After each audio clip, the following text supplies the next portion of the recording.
1984, by George Orwell. Chapter 1. It was a bright, cold day in April, and the clocks were striking 13.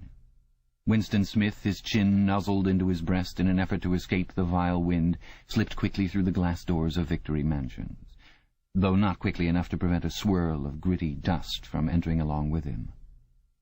The hallway smelt of boiled cabbage and old rag mats.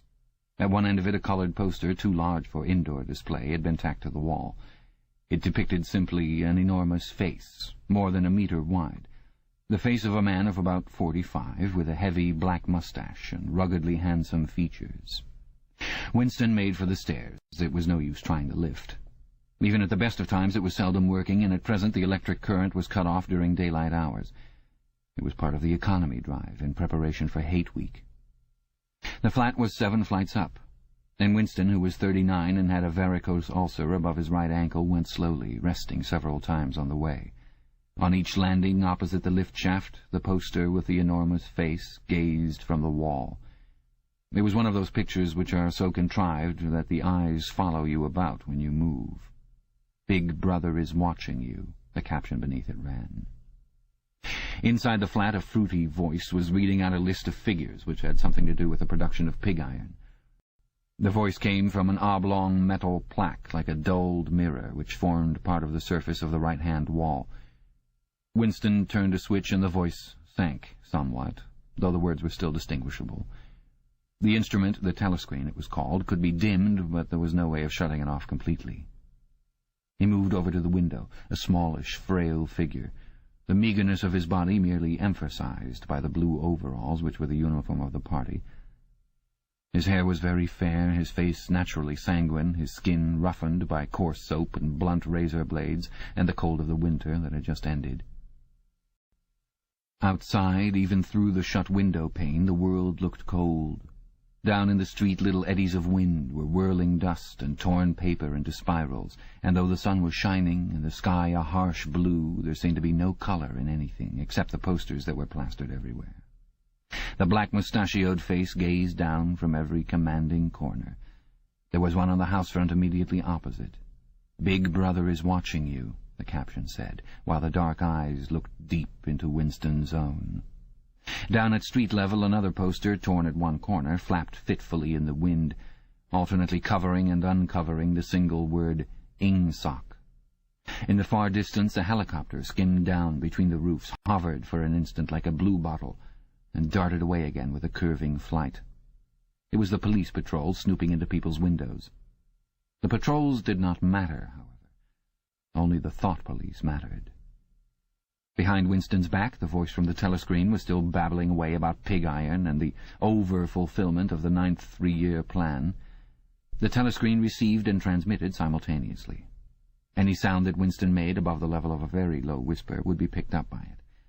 Moreover, so long as he remained within the field of vision which the metal plaque commanded, he could be seen as well as heard. There was, of course, no way of knowing whether you were being watched at any given moment. How often or on what system the thought police plugged in on any individual wire was guesswork. It was even conceivable that they watched everybody all the time. But at any rate, they could plug in your wire whenever they wanted to. You had to did live, from habit that became instinct, and the assumption that every sound you made was overheard, and except in darkness, every movement scrutinized. Winston kept his back turned to the telescreen. It was safer, though, as he well knew, even a back can be revealing. A kilometre away, the Ministry of Truth, his place of work, towered vast and white above the grimy landscape. This, he thought with a sort of vague distaste, this was London, chief city of Airstrip 1, itself the third most populous of the provinces of Oceania. He tried to squeeze out some childhood memory that should tell him whether London had always been quite like this. Were there always these vistas of rotting 19th-century houses, their sides shored up with balks of timber, their windows patched with cardboard, and their roofs with corrugated iron, their crazy garden walls sagging in all directions? And the bombed sites, where the plaster dust swirled in the air and the willow herbs straggled over the heaps of rubble, and the places where the bombs had cleared a larger path and there had sprung up sordid colonies of wooden dwellings like chicken houses? But it was no use. He could not remember. Nothing remained of his childhood except a series of bright-lit tableaus, occurring against no background and mostly unintelligible. The Ministry of Truth, Mini-True in Newspeak, was startlingly different from any other object in sight. It was an enormous pyramidal structure of glittering white concrete, soaring up terrace after terrace, 300 meters into the air. From where Winston stood it was just possible to read, picked out on its white face in elegant lettering, the 3 slogans of the party. War is peace, freedom is slavery, ignorance is strength. The Ministry of Truth contained, it was said, 3,000 rooms above ground level and corresponding ramifications below. Scattered about London there were just 3 other buildings of similar appearance and size. So completely did they dwarf the surrounding architecture that from the roof of Victory Mansions you could see all 4 of them simultaneously. They were the homes of the 4 ministries between which the entire apparatus of government was divided. The Ministry of Truth, which concerned itself with news, entertainment, education, and the fine arts. The Ministry of Peace, which concerned itself with war. The Ministry of Love, which maintained law and order. And the Ministry of Plenty, which was responsible for economic affairs. Their names in Newspeak: Mini-True, Mini-Pax, Mini-Love, and Mini-Plenty. The Ministry of Love was the really frightening one. There were no windows in it at all. Winston had never been inside the Ministry of Love, nor within half a kilometre of it. It was a place impossible to enter except on official business, and then only by penetrating through a maze of barbed wire entanglements, steel doors, and hidden machine-gun nests. Even the streets leading up to its outer barriers were roamed by gorilla-faced guards in black uniforms, armed with jointed truncheons. Winston turned round abruptly. He had set his features into the expression of quiet optimism which it was advisable to wear when facing the telescreen. He crossed the room into the tiny kitchen. By leaving the ministry at this time of day he had sacrificed his lunch in the canteen, and he was aware that there was no food in the kitchen except a hunk of dark-coloured bread which had got to be saved for tomorrow's breakfast. He took down from the shelf a bottle of colourless liquid with a plain white label marked Victory Gin. It gave off a sickly, oily smell, as of Chinese rice spirit. Winston poured out nearly a teacupful, nerved himself for a shock, and gulped it down like a dose of medicine. Instantly his face turned scarlet and the water ran out of his eyes. The stuff was like nitric acid, and moreover, in swallowing it, one had the sensation of being hit on the back of the head with a rubber club. The next moment, however, the burning in his belly died down, and the world began to look more cheerful. He took a cigarette from a crumpled packet marked Victory Cigarettes and incautiously held it upright, whereupon the tobacco fell out onto the floor. With the next he was more successful. He went back to the living room and sat down at a small table that stood to the left of the telescreen. From the table drawer he took out a pen-holder, a bottle of ink, and a thick quarto-sized blank book with a red back and a marbled cover. For some reason the telescreen in the living room was in an unusual position. Instead of being placed, as was normal, in the end wall, where it could command the whole room, it was in the longer wall, opposite the window. To one side of it there was a shallow alcove, in which Winston was now sitting, and which, when the flats were built, had probably been intended to hold bookshelves. By sitting in the alcove, and keeping well back, Winston was able to remain outside the range of the telescreen, so far as sight went. He could be heard, of course, but so long as he stayed in his present position he could not be seen. It was partly the unusual geography of the room that had suggested to him the thing that he was now about to do. But it had also been suggested by the book that he had just taken out of the drawer. It was a peculiarly beautiful book. Its smooth, creamy paper, a little yellowed by age, was of a kind that had not been manufactured for at least 40 years past. He could guess, however, that the book was much older than that. He had seen it lying in the window of a frowsy little junk shop in a slummy quarter of the town, just what quarter he did not now remember, and had been stricken immediately by an overwhelming desire to possess it. Party members were supposed not to go into ordinary shops, dealing on the free market it was called, but the rule was not strictly kept, because there were various things, such as shoelaces and razor blades, which it was impossible to get hold of in any other way. He had given a quick glance up and down the street, and then had slipped inside and bought the book for $2.50. At the time he was not conscious of wanting it for any particular purpose. He had carried it guiltily home in his briefcase. Even with nothing written in it, it was a compromising possession. The thing that he was about to do was to open a diary. This was not illegal. Nothing was illegal, since there were no longer any laws.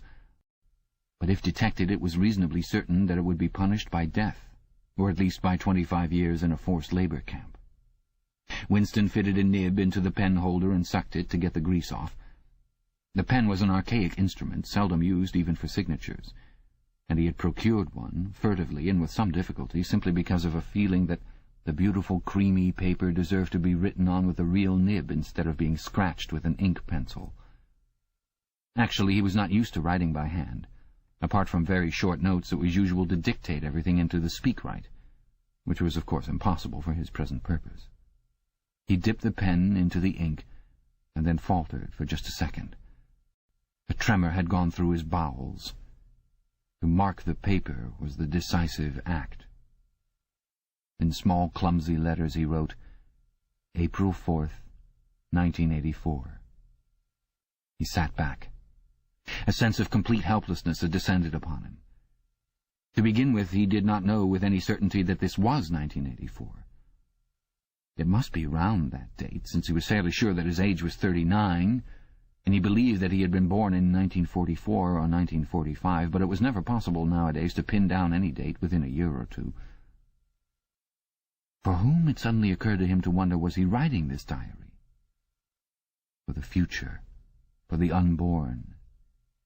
His mind hovered for a moment round the doubtful date on the page, and then fetched up with a bump against the newspeak word doublethink. For the first time, the magnitude of what he had undertaken came home to him.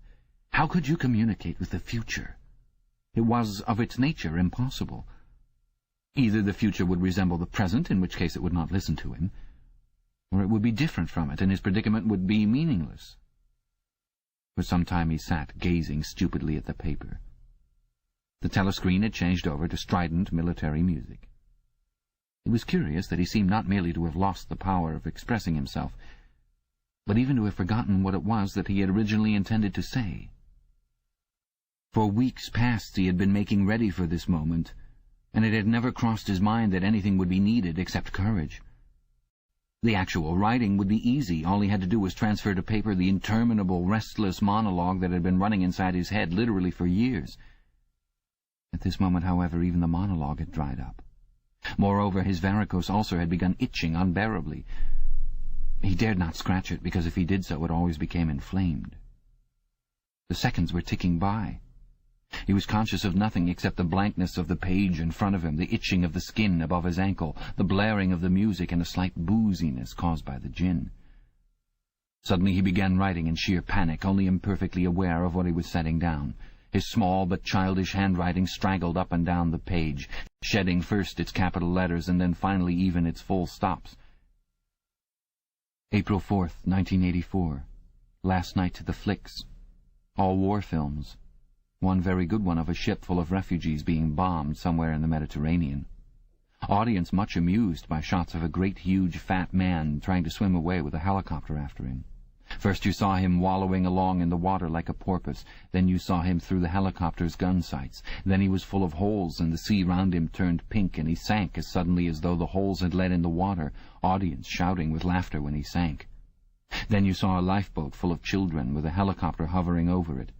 There was a middle-aged woman, might have been a Jewess, sitting up in the bow with a little boy about 3 years old in her arms, little boy screaming with fright and hiding his head between her breasts as if he was trying to burrow right into her, and the woman putting her arms around him and comforting him although she was blue with fright herself, all the time covering him up as much as possible as if she thought her arms could keep the bullets off him.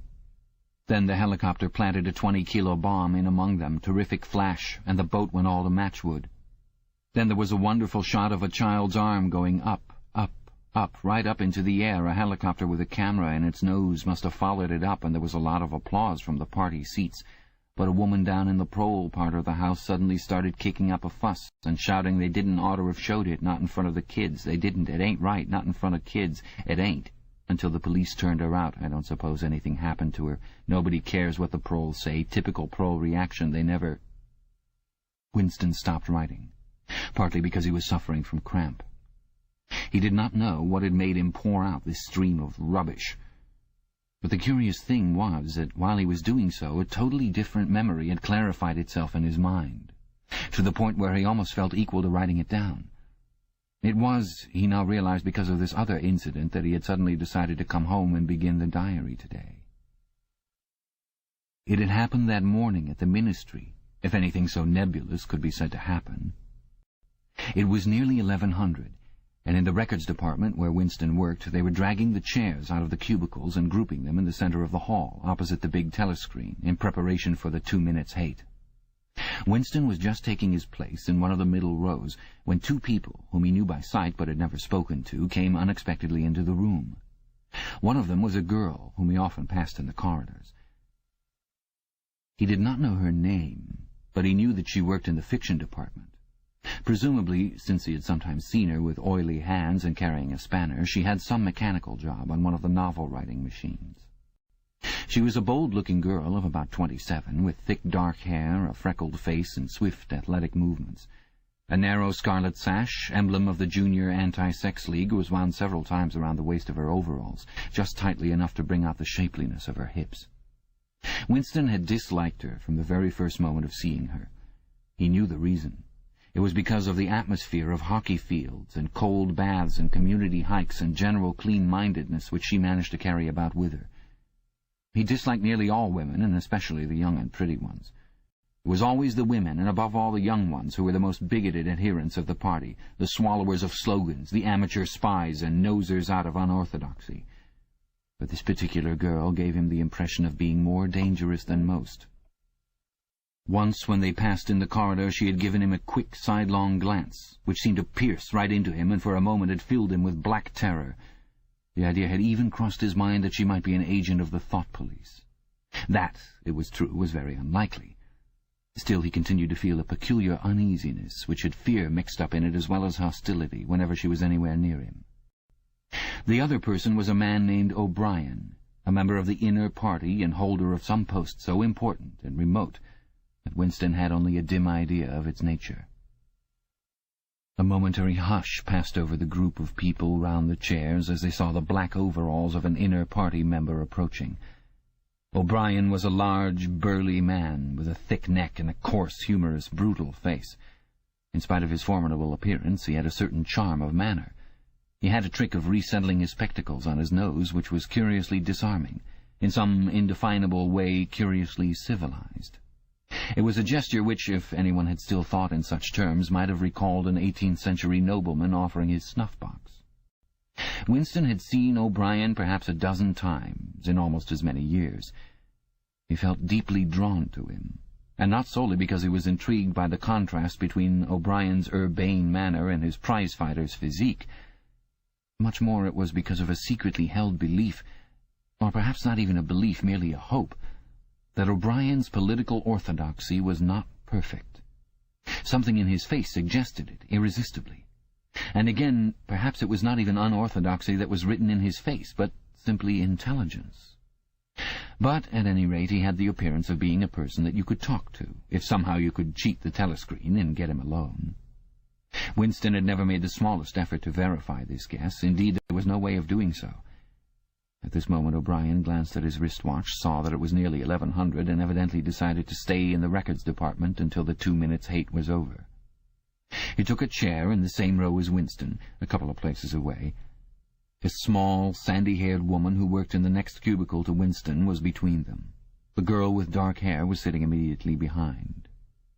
The next moment a hideous, grinding screech, as of some monstrous machine running without oil, burst from the big telescreen at the end of the room. It was a noise that set one's teeth on edge and bristled the hair at the back of one's neck. The hate had started.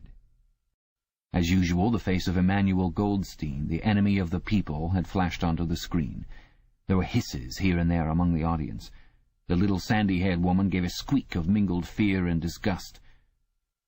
Goldstein was the renegade and backslider who once, long ago, how long ago nobody quite remembered, had been one of the leading figures of the party, almost on a level with Big Brother himself, and then had engaged in counter-revolutionary activities, had been condemned to death, and had mysteriously escaped and disappeared. The program of the 2 minutes hate varied from day to day, but there was none in which Goldstein was not the principal figure.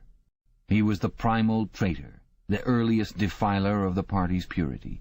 All subsequent crimes against the party, all treacheries, acts of sabotage, heresies, deviations, sprang directly out of his teaching. Somewhere or other he was still alive and hatching his conspiracies, perhaps somewhere beyond the sea under the protection of his foreign paymasters, perhaps even, so it was occasionally rumoured, in some hiding place in Oceania itself. Winston's diaphragm was constricted. He could never see the face of Goldstein without a painful mixture of emotions. It was a lean, Jewish face with a great fuzzy aureole of white hair and a small goatee beard. A clever face, and yet somehow inherently despicable, with a kind of senile silliness in the long, thin nose, near the end of which a pair of spectacles was perched. It resembled the face of a sheep, and the voice, too, had a sheep-like quality. Goldstein was delivering his usual venomous attack upon the doctrines of the party, an attack so exaggerated and perverse that a child should have been able to see through it, and yet just plausible enough to fill one with an alarmed feeling that other people, less level-headed than oneself, might be taken in by it. He was abusing Big Brother, he was denouncing the dictatorship of the party, he was demanding the immediate conclusion of peace with Eurasia, he was advocating freedom of speech, freedom of the press, freedom of assembly, freedom of thought, he was crying hysterically that the revolution had been betrayed, and all this in rapid, polysyllabic speech which was a sort of parody of the habitual style of the orators of the party, and even contained newspeak words, more newspeak words indeed than any party member would normally use in real life. And all the while, lest one should be in any doubt as to the reality which Goldstein's specious claptrap covered, behind his head on the telescreen there marched the endless columns of the Eurasian army, row after row of solid-looking men with expressionless Asiatic faces who swam up to the surface of the screen and vanished, to be replaced by others exactly similar. The dull, rhythmic tramp of the soldiers' boots formed the background to Goldstein's bleating voice. Before the hate had proceeded for 30 seconds, uncontrollable exclamations of rage were breaking out from half the people in the room. The self-satisfied, sheep-like face on the screen and the terrifying power of the Eurasian army behind it were too much to be borne. Besides, the sight or even the thought of Goldstein produced fear and anger automatically. He was an object of hatred more constant than either Eurasia or Eastasia, since when Oceania was at war with one of these powers it was generally at peace with the other. But what was strange was that although Goldstein was hated and despised by everybody, although every day and 1,000 times a day on platforms, on the telescreen, in newspapers, in books, his theories were refuted, smashed, ridiculed, held up to the general gaze for the pitiful rubbish that they were, in spite of all of this, his influence never seemed to grow less. Always there were fresh dupes waiting to be seduced by him. A day never passed when spies and saboteurs acting under his directions were not unmasked by the thought police. He was the commander of a vast, shadowy army, an underground network of conspirators dedicated to the overthrow of the state. The Brotherhood, its name was supposed to be. There were also whispered stories of a terrible book, a compendium of all the heresies of which Goldstein was the author and which circulated clandestinely here and there. It was a book without a title. People referred to it, if at all, simply as the book. But one knew of such things only through vague rumors. Neither the Brotherhood nor the book was a subject that any ordinary party member would mention if there was a way of avoiding it. In its second minute, the hate rose to a frenzy. People were leaping up and down in their places and shouting at the tops of their voices in an effort to drown the maddening, bleating voice that came from the screen. The little sandy-haired woman had turned bright pink, and her mouth was opening and shutting like that of a landed fish. Even O'Brien's heavy face was flushed.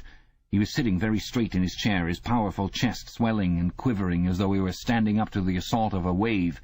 The dark-haired girl behind Winston had begun crying out, "Swine! Swine! Swine!" and suddenly she picked up a heavy Newspeak dictionary and flung it at the screen. It struck Goldstein's nose and bounced off. The voice continued inexorably. In a lucid moment, Winston found that he was shouting with the others and kicking his heel violently against the rung of his chair. The horrible thing about the 2 minutes hate was not that one was obliged to act a part, but that it was impossible to avoid joining in. Within 30 seconds, any pretense was always unnecessary. A hideous ecstasy of fear and vindictiveness, a desire to kill, to torture, to smash faces in with a sledgehammer seemed to flow through the whole group of people like an electric current, turning one even against one's will into a grimacing, screaming lunatic. And yet the rage that one felt was an abstract, undirected emotion, which could be switched from one object to another like the flame of a blow-lamp. Thus, at one moment Winston's hatred was not turned against Goldstein at all, but on the contrary, against Big Brother, the party, and the thought police. And at such moments his heart went out to the lonely, derided heretic on the screen, sole guardian of truth and sanity in a world of lies. And yet the very next instant he was at one with the people about him, and all that was said of Goldstein seemed to him to be true.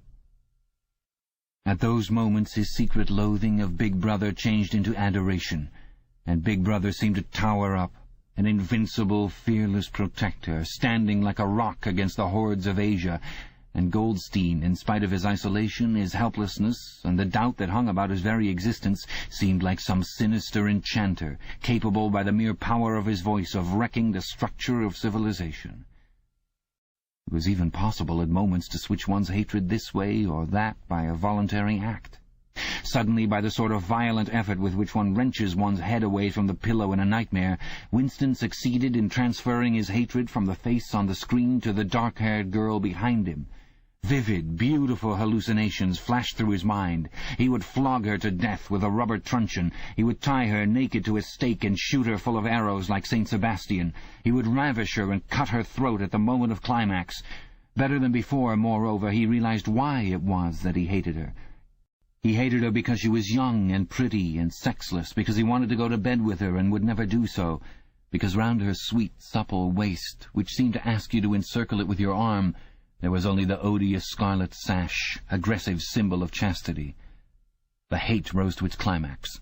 The voice of Goldstein had become an actual sheep's bleat, and for an instant the face changed into that of a sheep. Then the sheep face melted into the figure of a Eurasian soldier who seemed to be advancing, huge and terrible, his submachine gun roaring and seeming to spring out of the surface of the screen, so that some of the people in the front row actually flinched backwards in their seats. But in the same moment, drawing a deep sigh of relief from everybody, the hostile figure melted into the face of Big Brother. Black-haired, black-mustachioed, full of power and mysterious calm, and so vast that it almost filled up the screen. Nobody heard what Big Brother was saying. It was merely a few words of encouragement, the sort of words that are uttered in the din of battle, not distinguishable individually, but restoring confidence by the fact of being spoken. Then the face of Big Brother faded away again, and instead the three slogans of the party stood out in bold capitals. War is peace, freedom is slavery, ignorance is strength. But the face of Big Brother seemed to persist for several seconds on the screen, as though the impact that it had made on everyone's eyeballs were too vivid to wear off immediately. The little sandy-haired woman had flung herself forward over the back of the chair in front of her. With a tremulous murmur that sounded like "My Saviour," she extended her arms toward the screen. Then she buried her face in her hands. It was apparent that she was uttering a prayer. At this moment the entire group of people broke into a deep, slow, rhythmical chant of B, B, B, B, B, B, over and over again, very slowly, with a long pause between the first B and the second, a heavy, murmurous sound, somehow curiously savage, in the background of which one seemed to hear a stamp of naked feet and the throbbing of tom-toms. For perhaps as much as 30 seconds they kept it up. It was a refrain that was often heard in moments of overwhelming emotion. Partly it was a sort of hymn to the wisdom and majesty of Big Brother, but still more it was an act of self-hypnosis, a deliberate drowning of consciousness by means of rhythmic noise. Winston's entrails seemed to grow cold. In the 2 minutes' hate he could not help sharing in the general delirium. But this subhuman chanting of B, B, B, B always filled him with horror. Of course he chanted with the rest. It was impossible to do otherwise. To dissemble your feelings, to control your face, to do what everyone else was doing was an instinctive reaction. But there was a space of a couple of seconds during which the expression in his eyes might conceivably have betrayed him. And it was exactly at this moment that the significant thing happened. If indeed it did happen. Momentarily he caught O'Brien's eye. O'Brien had stood up. He had taken off his spectacles and was in the act of resettling them on his nose with his characteristic gesture. But there was a fraction of a second when their eyes met. And for as long as it took to happen, Winston knew, yes, he knew, that O'Brien was thinking the same thing as himself. An unmistakable message had passed. It was as though their two minds had opened and the thoughts were flowing from one into the other through their eyes. "I am with you," O'Brien seemed to be saying to him. "I know precisely what you are feeling. I know all about your contempt, your hatred, your disgust. But don't worry. I am on your side." And then the flash of intelligence was gone, and O'Brien's face was as inscrutable as everybody else's. That was all. And he was already uncertain whether it had happened. Such incidents never had any sequel. All that they did was to keep alive in him the belief or hope that others beside himself were the enemies of the party. Perhaps the rumors of vast underground conspiracies were true after all. Perhaps the Brotherhood really existed. It was impossible, in spite of the endless arrests and confessions and executions, to be sure that the Brotherhood was not simply a myth. Some days he believed in it, some days not. There was no evidence, only fleeting glimpses that might mean anything or nothing. Snatches of overheard conversation, faint scribbles on lavatory walls, once even, when two strangers met, a small movement of the hands, which had looked as though it might be a signal of recognition.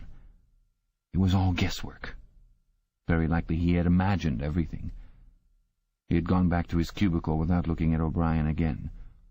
The idea of following up their momentary contact hardly crossed his mind. It would have been inconceivably dangerous, even if he had known how to set about doing it. For a second, 2 seconds, they had exchanged an equivocal glance, and that was the end of the story. But even that was a memorable event in the locked loneliness in which one had to live. Winston roused himself and sat up straighter. He let out a belch. The gin was rising from his stomach. His eyes refocused on the page. He discovered that while he sat helplessly musing, he had also been writing, as though by automatic action. And it was no longer the same cramped, awkward handwriting as before. His pen had slid voluptuously over the smooth paper, printing in large, neat capitals, "Down with Big Brother.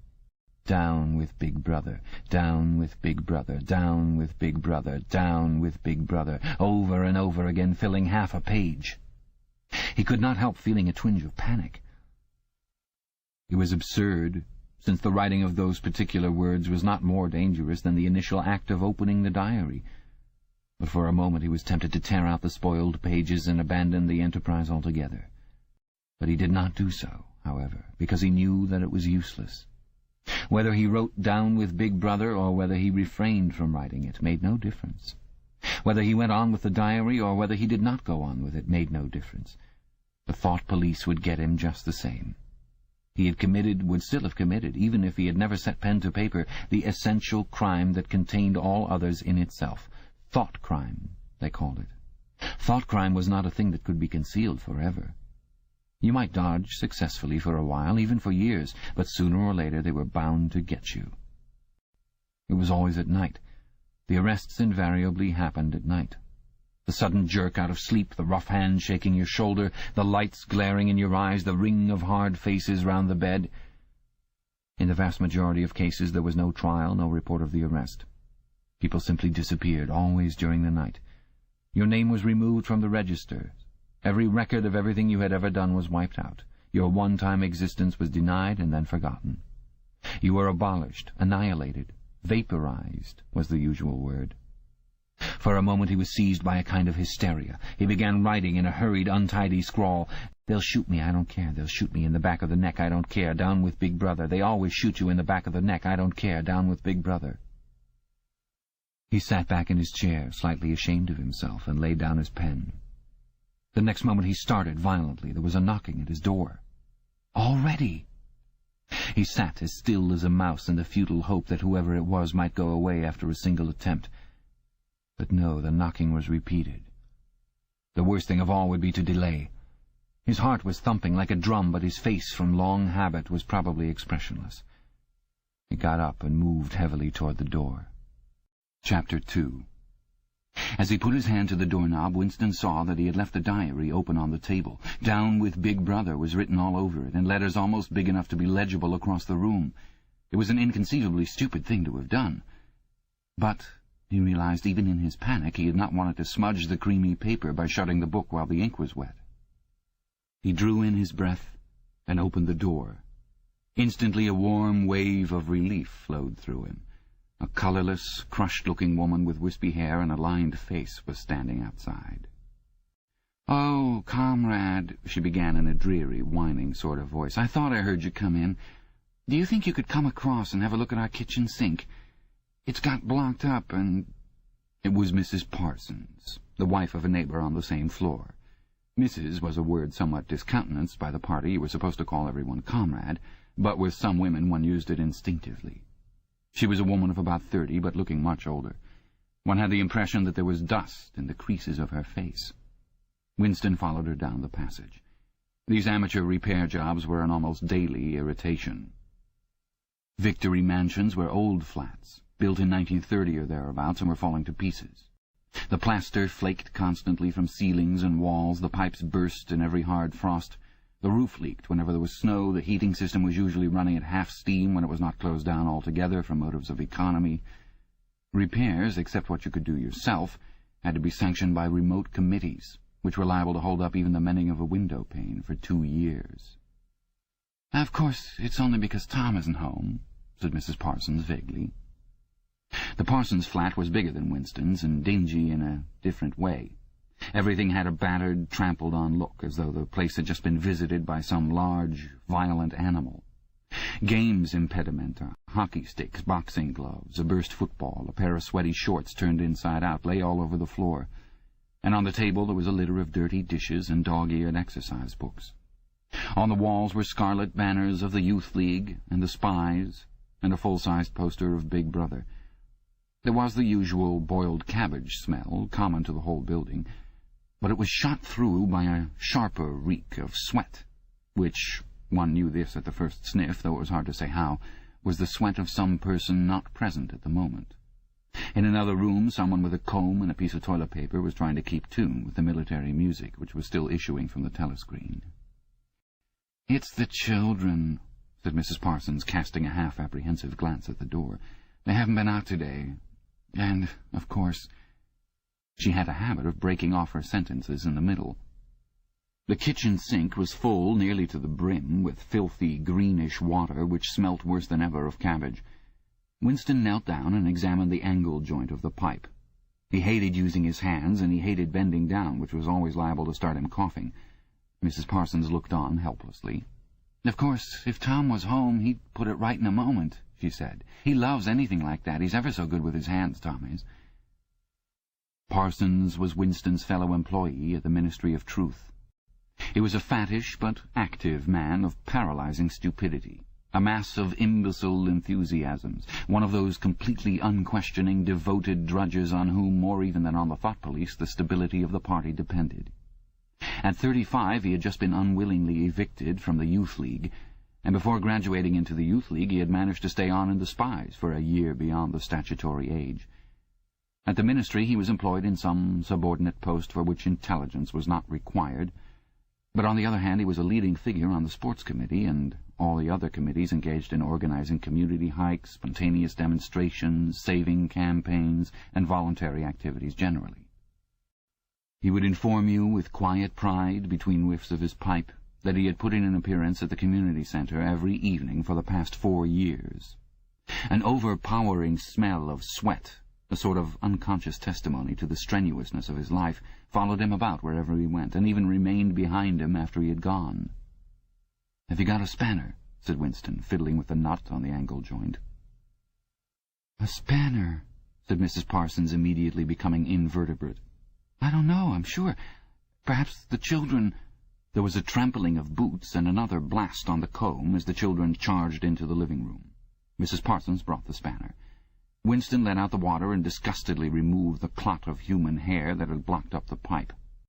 He cleaned his fingers as best he could in the cold water from the tap and went back into the other room. "Up with your hands!" yelled a savage voice. A handsome, tough-looking boy of 9 had popped up from behind the table and was menacing him with a toy automatic pistol, while his small sister, about 2 years younger, made the same gesture with a fragment of wood. Both of them were dressed in the blue shorts, grey shirts, and red neckerchiefs which were the uniform of the spies. Winston raised his hands above his head, but with an uneasy feeling. So vicious was the boy's demeanour that it was not altogether a game. "You're a traitor!" yelled the boy. "You're a thought criminal! You're a Eurasian spy! I'll shoot you! I'll vaporize you! I'll send you to the salt mines!" Suddenly they were both leaping around him, shouting "Traitor!" and "Thought criminal!" the little girl imitating her brother in every movement. It was somehow slightly frightening, like the gambolling of tiger cubs which will soon grow up into man-eaters. There was a sort of calculating ferocity in the boy's eye, a quite evident desire to hit or kick Winston, and a consciousness of being very nearly big enough to do so. It was a good job it was not a real pistol he was holding, Winston thought. Mrs. Parsons' eyes flitted nervously from Winston to the children and back again. In the better light of the living room he noticed with interest that there actually was dust in the creases of her face. "They do get so noisy," she said. "They're disappointed because they couldn't go to see the hanging, that's what it is. I'm too busy to take them, and Tom won't be back from work in time." "Why can't we go and see the hanging?" roared the boy in his huge voice. "Want to see the hanging, want to see the hanging," chanted the little girl, still capering around. Some Eurasian prisoners guilty of war crimes were to be hanged in the park that evening, Winston remembered. This happened about once a month, and it was a popular spectacle. Children always clamoured to be taken to see it. He took his leave of Mrs. Parsons and made for the door. But he had not gone 6 steps down the passage when something hit the back of his neck, an agonizingly painful blow. It was as though a red-hot wire had been jabbed into him. He spun round just in time to see Mrs. Parsons dragging her son back into the doorway while the boy pocketed a catapult. "Goldstein!" bellowed the boy as the door closed on him. But what most struck Winston was the look of helpless fright on the woman's greyish face. Back in the flat he stepped quickly past the telescreen and sat down at the table again, still rubbing his neck. The music from the telescreen had stopped. Instead, a clipped military voice was reading out with a sort of brutal relish a description of the armaments of the new floating fortress which had just been anchored between Iceland and the Faroe Islands. With those children, he thought, that wretched woman must lead a life of terror. Another year, 2 years, and they would be watching her night and day for symptoms of unorthodoxy. Nearly all children nowadays were horrible. What was worst of all was that by means of such organizations as the spies they were systematically turned into ungovernable little savages, and yet this produced in them no tendency whatever to rebel against the discipline of the party. On the contrary, they adored the party and everything connected with it. The songs, the processions, the banners, the hiking, the drilling with dummy rifles, the yelling of slogans, the worship of Big Brother. It was all a sort of glorious game to them. All their ferocity was turned outwards, against the enemies of the state, against foreigners, traitors, saboteurs, thought criminals. It was almost normal for people over 30 to be frightened of their own children, and with good reason, for hardly a week passed in which the Times did not carry a paragraph describing how some eavesdropping little sneak, child hero was the phrase generally used, had overheard some compromising remark and denounced his parents to the thought police. The sting of the catapult bullet had worn off. He picked up his pen half-heartedly, wondering whether he could find something more to write in the diary. Suddenly he began thinking of O'Brien again. Years ago, how long was it? 7 years, it must be. He had dreamed that he was walking through a pitch-dark room, and someone sitting to one side of him had said as he passed, "We shall meet in the place where there is no darkness." It was said very quietly, almost casually, a statement, not a command. He had walked on without pausing. What was curious was that, at the time, in the dream, the words had not made much impression on him. It was only later, and by degrees, that they had seemed to take on significance. He could not now remember whether it was before or after having the dream that he had seen O'Brien for the first time, nor could he remember when he had first identified the voice as O'Brien's. But at any rate the identification existed. It was O'Brien who had spoken to him out of the dark. Winston had never been able to feel sure, even after this morning's flash of the eyes. It was still impossible to be sure whether O'Brien was a friend or an enemy. Nor did it even seem to matter greatly. There was a link of understanding between them, more important than affection or partisanship. "We shall meet in the place where there is no darkness," he had said. Winston did not know what it meant, only that in some way or another it would come true. The voice from the telescreen paused. A trumpet call, clear and beautiful, floated into the stagnant air. The voice continued raspingly. "Attention! Your attention, please. A news flash has this moment arrived from the Malabar front. Our forces in South India have won a glorious victory. I am authorized to say that the action we are now reporting may well bring the war within measurable distance of its end. Here is the news flash." Bad news coming, thought Winston. And sure enough, following on a gory description of the annihilation of a Eurasian army with stupendous figures of killed and prisoners, came the announcement that, as from next week, the chocolate ration would be reduced from 30 grams to 20. Winston belched again. The gin was wearing off, leaving a deflated feeling. The telescreen, perhaps to celebrate the victory, perhaps to drown the memory of the lost chocolate, crashed into "Oceania, 'tis for thee." You were supposed to stand to attention. However, in his present position, he was invisible. "Oceania, 'tis for thee" gave way to lighter music. Winston walked over to the window, keeping his back to the telescreen. The day was still cold and clear.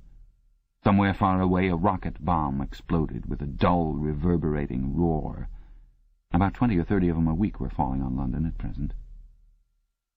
Down in the street the wind flapped the torn poster to and fro, and the word "Ingsoc" fitfully appeared and vanished. Ingsoc. The sacred principles of Ingsoc. Newspeak, doublethink, the mutability of the past. He felt as though he were wandering in the forests of the sea-bottom, lost in a monstrous world where he himself was the monster. He was alone. The past was dead. The future was unimaginable. What certainty had he that a single human creature now living was on his side? And what way of knowing that the dominion of the party would not endure forever? Like an answer, the 3 slogans on the white face of the Ministry of Truth came back at him. War is peace. Freedom is slavery. Ignorance is strength. He took a 25-cent piece out of his pocket. There, too, in tiny, clear lettering, the same slogans were inscribed, and on the other face of the coin the head of Big Brother. Even from the coin the eyes pursued you. On coins, on stamps, on the covers of books, on banners, on posters, and on the wrapping of a cigarette packet, everywhere. Always the eyes watching you and the voice enveloping you. Asleep or awake, working or eating, indoors or out of doors, in the bath or in bed, no escape. Nothing was your own, except the few cubic centimeters inside your skull. The sun had shifted round, and the myriad windows of the Ministry of Truth, with the light no longer shining on them, looked grim as the loopholes of a fortress. His heart quailed before the enormous pyramidal shape. It was too strong, it could not be stormed. 1,000 rocket bombs would not batter it down. He wondered again for whom he was writing the diary. For the future, for the past, for an age that might be imaginary. And in front of him there lay not death, but annihilation. The diary would be reduced to ashes, and himself to vapour. Only the thought police would read what he had written before they wiped it out of existence and out of memory. How could you make an appeal to the future when not a trace of you, not even an anonymous word scribbled on a piece of paper, could physically survive? The telescreen struck 14. He must leave in 10 minutes. He had to be back at work by 14:30. Curiously, the chiming of the hour seemed to have put new heart into him. He was a lonely ghost, uttering a truth that nobody would ever hear. But so long as he uttered it in some obscure way, the continuity was not broken. It was not by making yourself heard, but by staying sane, that you carried on the human heritage. He went back to the table, dipped his pen, and wrote, "To the future, or to the past, to a time when thought is free, when men are different from one another and do not live alone, to a time when truth exists, and what is done cannot be undone. From the age of uniformity, from the age of solitude, from the age of Big Brother, from the age of doublethink, greetings." He was already dead, he reflected. It seemed to him that it was only now, when he had begun to be able to formulate his thoughts, that he had taken the decisive step. The consequences of every act are included in the act itself. He wrote, Thought crime does not entail death. Thought crime is death. Now that he had recognized himself as a dead man, it became important to stay alive as long as possible. 2 fingers of his right hand were ink-stained. It was exactly the kind of detail that might betray you. Some nosing zealot in the ministry, a woman probably, someone like the little sandy-haired woman or the dark-haired girl from the fiction department, might start wondering why he had been writing during the lunch interval, why he had used an old-fashioned pen, what he had been writing, and then drop a hint in the appropriate quarter. He went to the bathroom and carefully scrubbed the ink away with the gritty dark-brown soap which rasped your skin like sandpaper and was therefore well adapted for this purpose. He put the diary away in the drawer. It was quite useless to think of hiding it, but he could at least make sure whether or not its existence had been discovered. A hair laid across the page ends was too obvious. With the tip of his finger he picked up an identifiable grain of whitish dust and deposited it on the corner of the cover, where it was bound to be shaken off if the book was moved. Chapter 3. Winston was dreaming of his mother. He must, he thought, have been 10 or 11 years old when his mother had disappeared.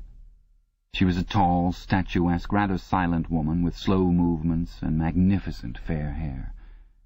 His father he remembered more vaguely as dark and thin, dressed always in neat dark clothes. Winston remembered especially the very thin soles of his father's shoes, and wearing spectacles. The 2 of them must evidently have been swallowed up in one of the first great purges of the 50s. At that moment his mother was sitting in some place deep down beneath him, with his young sister in her arms. He did not remember his sister at all, except as a tiny, feeble baby, always silent, with large, watchful eyes. Both of them were looking up at him. They were down in some subterranean place, the bottom of a well, for instance, or a very deep grave. But it was a place which, already far below him, was itself moving downwards. They were in the saloon of a sinking ship, looking up at him through the darkening water. There was still air in the saloon, they could still see him, and he them, but all the while they were sinking down, down into the green waters which in another moment must hide them from sight forever. He was out in the light and air while they were being sucked down to death, and they were down there because he was up here. He knew it, and they knew it, and he could see the knowledge in their faces. There was no reproach, either in their faces or in their hearts, only the knowledge that they must die in order that he might remain alive, and that this was part of the unavoidable order of things. He could not remember what had happened, but he knew in his dream that in some way the lives of his mother and his sister had been sacrificed to his own. It was one of those dreams which, while retaining the characteristic dream scenery, are a continuation of one's intellectual life, and in which one becomes aware of facts and ideas which still seem new and valuable after one is awake. The thing that now suddenly struck Winston was that his mother's death, nearly 30 years ago, had been tragic and sorrowful in a way that was no longer possible. Tragedy, he perceived, belonged to the ancient time, to a time when there was still privacy, love, and friendship, and when the members of a family stood by one another without needing to know the reason. His mother's memory tore at his heart because she had died loving him when he was too young and selfish to love her in return, and because somehow, he did not remember how, she had sacrificed herself to a conception of loyalty that was private and unalterable. Such things, he saw, could not happen today. Today there were fear, hatred, and pain, but no dignity of emotion or deep or complex sorrows. All this he seemed to see in the large eyes of his mother and his sister, looking up at him through the green water, hundreds of fathoms down and still sinking. Suddenly he was standing on short, springy turf, on a summer evening, when the slanting rays of the sun gilded the ground. The landscape that he was looking at recurred so often in his dreams that he was never fully certain whether or not he had seen it in the real world. In his waking thoughts he called it the Golden Country. It was an old, rabbit-bitten pasture, with a foot-track wandering across it, and a mole-hole here and there. In the ragged hedge on the opposite side of the field the boughs of the elm trees were swaying very faintly in the breeze, their leaves just stirring in dense masses like woman's hair. Somewhere near at hand, though out of sight, there was a clear, slow-moving stream, where dace were swimming in the pools under the willow trees. The girl with dark hair was coming toward him across the field. With what seemed a single movement, she tore off her clothes and flung them disdainfully aside. Her body was white and smooth, but it aroused no desire in him. Indeed, he barely looked at it. What overwhelmed him in that instant was admiration for the gesture with which she had thrown her clothes aside.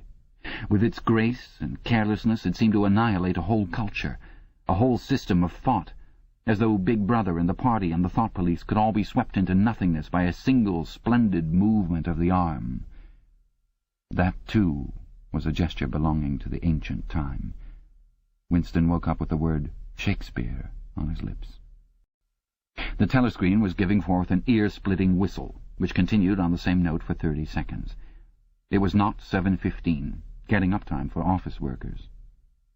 Winston wrenched his body out of bed, naked, for a member of the outer party received only 3,000 clothing coupons annually, and a suit of pyjamas was 600, and seized a dingy singlet and a pair of shorts that were lying across a chair. The physical jerks would begin in 3 minutes. The next moment he was doubled up by a violent coughing fit, which nearly always attacked him soon after waking up. It emptied his lungs so completely that he could only begin breathing again by lying on his back and taking a series of deep gasps. His veins had swelled with the effort of the cough, and the varicose ulcer had started itching. 30 to 40 group, yapped a piercing female voice. 30 to 40 group, take your places, please. 30s to 40s. Winston sprang to attention in front of the telescreen, upon which the image of a youngish woman, scrawny but muscular, dressed in tunic and gym shoes, had already appeared. "Arms bending and stretching," she rapped out. "Take your time by me. 1, 2, 3, 4. 1, 2, 3, 4. Come on, comrades, put a bit of life into it. 1, 2, 3, 4. 1, 2, 3, 4. The pain of the coughing fit had not quite driven out of Winston's mind the impression made by his dream, and the rhythmic movements of the exercise restored it somewhat.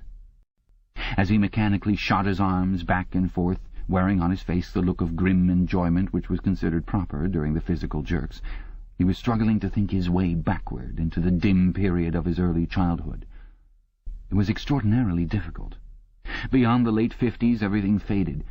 When there were no external records that you could refer to, even the outline of your own life lost its sharpness. You remembered huge events which had quite probably not happened.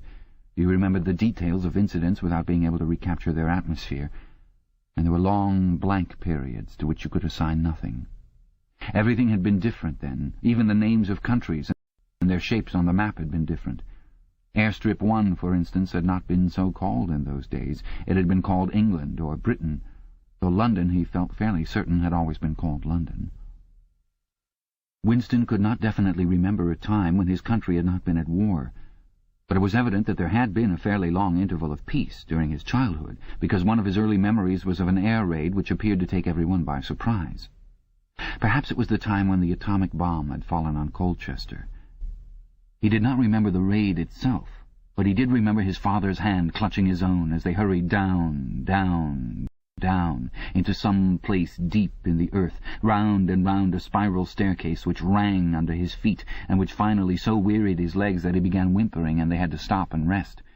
His mother, in her slow, dreamy way, was following a long way behind them. She was carrying his baby sister. Or perhaps it was only a bundle of blankets that she was carrying. He was not certain whether his sister had been born then. Finally they had emerged into a noisy, crowded place which he had realized to be a tube station. There were people sitting all over the stone-flagged floor, and other people, packed tightly together, were sitting on metal bunks, one above the other. Winston and his mother and father found themselves a place on the floor, and near them an old man and an old woman were sitting side by side on a bunk. The old man had on a decent dark suit and a black cloth cap pushed back from very white hair. His face was scarlet and his eyes were blue and full of tears.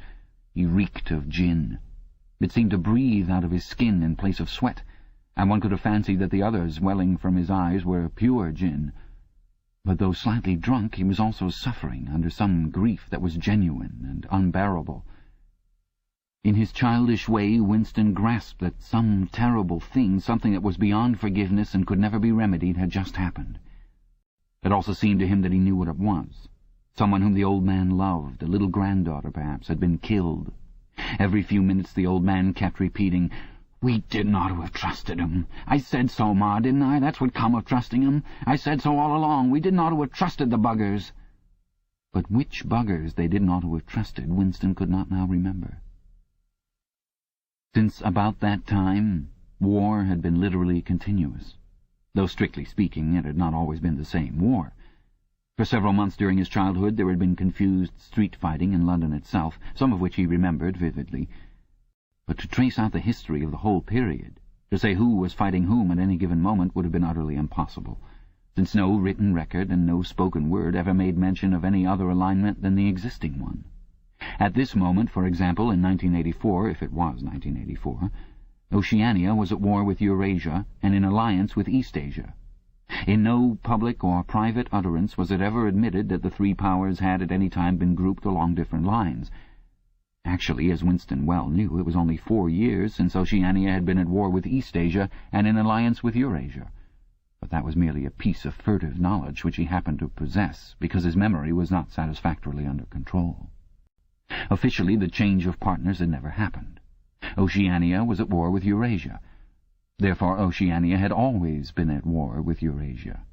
The enemy of the moment always represented absolute evil, and it followed that any past or future agreement with him was impossible.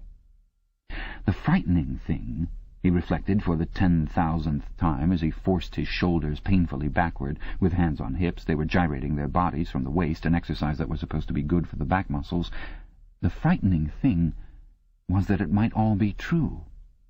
If the party could thrust its hand into the past and say of this or that event, "It never happened," that surely was more terrifying than mere torture and death. The party said that Oceania had never been in alliance with Eurasia. He, Winston Smith, knew that Oceania had been in alliance with Eurasia as short a time as 4 years ago. But where did that knowledge exist? Only in his own consciousness, which in any case must soon be annihilated. And if all others accepted the lie which the party imposed, if all records told the same tale, then the lie passed into history and became truth. Who controls the past, ran the party slogan, controls the future. Who controls the present controls the past. And yet the past, though of its nature alterable, never had been altered. Whatever was true now was true from everlasting to everlasting. It was quite simple. All that was needed was an unending series of victories over your own memory. Reality control, they called it. In newspeak, doublethink. "Stand easy," barked the instructress a little more genially. Winston sank his arms to his sides and slowly refilled his lungs with air. His mind slid away into the labyrinthine world of doublethink. To know and not to know, to be conscious of complete truthfulness while telling carefully constructed lies, to hold simultaneously two opinions which cancelled out, knowing them to be contradictory and believing in both of them, to use logic against logic, to repudiate morality while laying claim to it, to believe that democracy was impossible and that the party was the guardian of democracy, to forget whatever it was necessary to forget, then to draw it back into memory again at the moment when it was needed, and then promptly to forget it again, and above all to apply the same process to the process itself. That was the ultimate subtlety. Consciously to induce unconsciousness, and then once again to become unconscious of the act of hypnosis you had just performed. Even to understand the word doublethink involved the use of doublethink. The instructress had called them to attention again. "And now let's see which one of us can touch our toes," she said enthusiastically. "Right over from the hips, please, comrades. 1, 2. 1, 2. Winston loathed this exercise, which sent shooting pains all the way from his heels to his buttocks and often ended by bringing on another coughing fit. The half-pleasant quality went out of his meditations. The past, he reflected, had not merely been altered. It had been actually destroyed. For how could you establish even the most obvious fact when there existed no record outside your own memory? He tried to remember in what year he had first heard mention of Big Brother. He thought it must have been at some time in the 60s, but it was impossible to be certain. In the party histories, of course, Big Brother figured as the leader and guardian of the revolution since its very earliest days. His exploits had been gradually pushed backwards in time until already they extended into the fabulous world of the 40s and the 30s, when the capitalists in their strange cylindrical hats still rode through the streets of London in great gleaming motor cars or horse carriages with glass sides. There was no knowing how much of this legend was true and how much invented. Winston could not even remember at what date the party itself had come into existence. He did not believe he had ever heard the word ingsoc before 1960, but it was possible that in its old-speak form, English socialism, that is to say, it had been current earlier. Everything melted into mist. Sometimes, indeed, you could put your finger on a definite lie. It was not true, for example, as was claimed in the party history books, that the party had invented airplanes. He remembered airplanes since his earliest childhood, but you could prove nothing. There was never any evidence. Just once in his whole life he had held in his hands unmistakable documentary proof of the falsification of a historical fact. And on that occasion, "Smith!"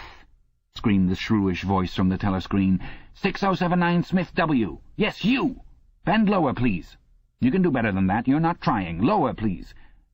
That's better, comrade. Now stand at ease, the whole squad, and watch me. A sudden hot sweat had broken out all over Winston's body. His face remained completely inscrutable, never show dismay, never show resentment. A single flicker of the eyes could give you away. He stood watching while the instructress raised her arms above her head and, one could not say gracefully, but with remarkable neatness and efficiency, bent over and tucked the first joint of her fingers under her toes. "There, comrades. That's how I want to see you doing it. Watch me again. I'm 39 and I've had 4 children. Now look." She bent over again. "You see, my knees aren't bent. You can all do it if you want to," she added as she straightened herself up. "Anyone under 45 is perfectly capable of touching his toes. We don't all have the privilege of fighting in the front line, but at least we can all keep fit. Remember our boys on the Malabar front and the sailors in the floating fortresses. Just think what they have to put up with. Now try again. That's better, comrade, that's much better," she added encouragingly as Winston, with a violent lunge, succeeded in touching his toes with knees unbent for the first time in several years. Chapter 4. With the deep, unconscious sigh which not even the nearness of the telescreen could prevent him from uttering when his day's work started, Winston pulled the speakwrite toward him, blew the dust from its mouthpiece, and put on his spectacles. Then he unrolled and clipped together 4 small cylinders of paper which had already flopped out of the pneumatic tube on the right-hand side of his desk. In the walls of the cubicle there were 3 orifices. To the right of the speakwrite, a small pneumatic tube for written messages, to the left a larger one for newspapers, and in the side wall within easy reach of Winston's arm a large oblong slit protected by a wire grating. This last was for the disposal of waste paper. Similar slits existed in thousands or tens of thousands throughout the building, not only in every room, but at short intervals in every corridor. For some reason they were nicknamed memory holes. When one knew that any document was due for destruction, or even when one saw a scrap of waste paper lying about, it was an automatic action to lift the flap of the nearest memory hole and drop it in, whereupon it would be whirled away on a current of warm air to the enormous furnaces which were hidden somewhere in the recesses of the building. Winston examined the 4 slips of paper which he had unrolled. Each contained a message of only 1 or 2 lines in the abbreviated jargon, not actually Newspeak, but consisting largely of Newspeak words, which was used in the Ministry for Internal Purposes. They ran, "Times, 17/3/84. BB speech malreported Africa rectify. Times, 19/12/83. Forecasts 3 YP 4th quarter 83 misprints verify current issue. Times 14/2/84. Mini plenty malquoted chocolate rectify. Times 3/12/83. Reporting BB day order double plus ungood refs unpersons rewrite full wise upsub anti-filing." With a faint feeling of satisfaction, Winston laid the 4th message aside. It was an intricate and responsible job and had better be dealt with last. The other 3 were routine matters, though the second one would probably mean some tedious wading through lists of figures. Winston dialed back numbers on the telescreen and called for the appropriate issues of the Times, which slid out of the pneumatic tube after only a few minutes' delay. The messages he had received referred to articles or news items which, for one reason or another, it was thought necessary to alter, or, as the official phrase had it, to rectify. For example, it appeared from the Times of the 17th of March that Big Brother, in his speech of the previous day, had predicted that the South Indian front would remain quiet, but that a Eurasian offensive would shortly be launched in North Africa. As it happened, the Eurasian Higher Command had launched its offensive in South India and left North Africa alone. It was therefore necessary to rewrite a paragraph of Big Brother's speech in such a way as to make him predict the thing that had actually happened. Or again, the Times of the 19th of December had published the official forecasts of the output of various classes of consumption goods in the fourth quarter of 1983, which was also the sixth quarter of the ninth three-year plan. Today's issue contained a statement of the actual output, from which it appeared that the forecasts were in every instance grossly wrong. Winston's job was to rectify the original figures by making them agree with the later ones. As for the third message, it referred to a very simple error which could be set right in a couple of minutes. As short a time ago as February, the Ministry of Plenty had issued a promise, a categorical pledge were the official words, that there would be no reduction of the chocolate ration during 1984. Actually, as Winston was aware, the chocolate ration was to be reduced from 30 grams to 20 at the end of the present week. All that was needed was to substitute for the original promise a warning that it would probably be necessary to reduce the ration at some time in April. As soon as Winston had dealt with each of the messages, he clipped his speak-written corrections to the appropriate copy of the Times and pushed them into the pneumatic tube. Then, with a movement which was as nearly as possible unconscious, he crumpled up the original message and any notes that he himself had made, and dropped them into the memory hole to be devoured by the flames. What happened in the unseen labyrinth to which all the pneumatic tubes led he did not know in detail, but he did know in general terms. As soon as all the corrections which happened to be necessary in any particular number of the Times had been assembled and collated, that number would be reprinted, the original copy destroyed, and the corrected copy placed on the files in its stead. This process of continuous alteration was applied not only to newspapers, but to books, periodicals, pamphlets, posters, leaflets, films, soundtracks, cartoons, photographs, to every kind of literature or documentation which might conceivably hold any political or ideological significance. Day by day and almost minute by minute the past was brought up to date. In this way every prediction made by the party could be shown by documentary evidence to have been correct. Nor was any item of news or any expression of opinion which conflicted with the needs of the moment ever allowed to remain on record. All history was a palimpsest, scraped clean and reinscribed exactly as often as was necessary. In no case would it have been possible, once the deed was done, to prove that any falsification had taken place. The largest section of the Records Department, far larger than the one in which Winston worked, consisted simply of persons whose duty it was to track down and collect all copies of books, newspapers, and other documents which had been superseded and were due for destruction. A number of the Times which might, because of changes in political alignment or mistaken prophecies uttered by Big Brother, have been rewritten a dozen times, still stood on the files bearing its original date, and no other copy existed to contradict it. Books also were recalled and rewritten again and again, and were invariably reissued without any admission that any alteration had been made. Even the written instructions which Winston received, and which he invariably got rid of as soon as he had dealt with them, never stated or implied that an act of forgery was to be committed. Always the reference was to slips, errors, misprints, or misquotations which it was necessary to put right in the interests of accuracy. But actually, he thought as he readjusted the Ministry of Plenty's figures, it was not even forgery. It was merely the substitution of one piece of nonsense for another. Most of the material that you were dealing with had no connection with anything in the real world, not even the kind of connection that is contained in a direct lie. Statistics were just as much a fantasy in their original version as in their rectified version. A great deal of the time you were expected to make them up out of your head. For example, the Ministry of Plenty's forecast had estimated the output of boots for the quarter at 145 million pairs. The actual output was given as 62 millions. Winston, however, in rewriting the forecast, marked the figure down to 57 millions, so as to allow for the usual claim that the quota had been overfilled. In any case, 62 millions was no nearer the truth than 57 millions, or than 145 millions. Very likely no boots had been produced at all. Likelier still, nobody knew how many had been produced, much less cared. All one knew was that every quarter astronomical numbers of boots were produced on paper, while perhaps half the population of Oceania went barefoot. And so it was with every class of recorded fact, great or small. Everything faded away into a shadow world, in which finally even the date of the year had become uncertain. Winston glanced across the hall. In the corresponding cubicle on the other side, a small, precise-looking, dark-chinned man named Tillotson was working steadily away, with a folded newspaper on his knee and his mouth very close to the mouthpiece of the speakwrite. He had the air of trying to keep what he was saying a secret between himself and the telescreen. He looked up, and his spectacles darted a hostile flash in Winston's direction. Winston hardly knew Tillotson and had no idea what work he was employed on.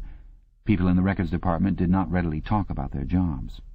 In the long windowless hall, with its double row of cubicles and its endless rustle of papers and hum of voices murmuring into speakwrites, there were quite a dozen people whom Winston did not even know by name, though he daily saw them hurrying to and fro in the corridors or gesticulating in the 2 minutes' hate. He knew that in the cubicle next to him the little woman with sandy hair toiled day in, day out, simply at tracking down and deleting from the press the names of people who had been vaporized and were therefore considered never to have existed. There was a certain fitness in this, since her own husband had been vaporized a couple of years earlier. And a few cubicles away, a mild, ineffectual, dreamy creature named Ampleforth was engaged in producing garbled versions, definitive texts they were called, of poems which had become ideologically offensive, but which for one reason or another were to be retained in the anthologies. And this hall, with its 50 workers or thereabouts, was only one subsection, a single cell, as it were, in the huge complexity of the records department. Beyond, above, below were other swarms of workers engaged in an unimaginable multitude of jobs. There were the huge printing shops with their sub-editors, their typography experts, and their elaborately equipped studios for the faking of photographs. There was the teleprogram section with its engineers, its producers, and its teams of actors specially chosen for their skill in imitating voices.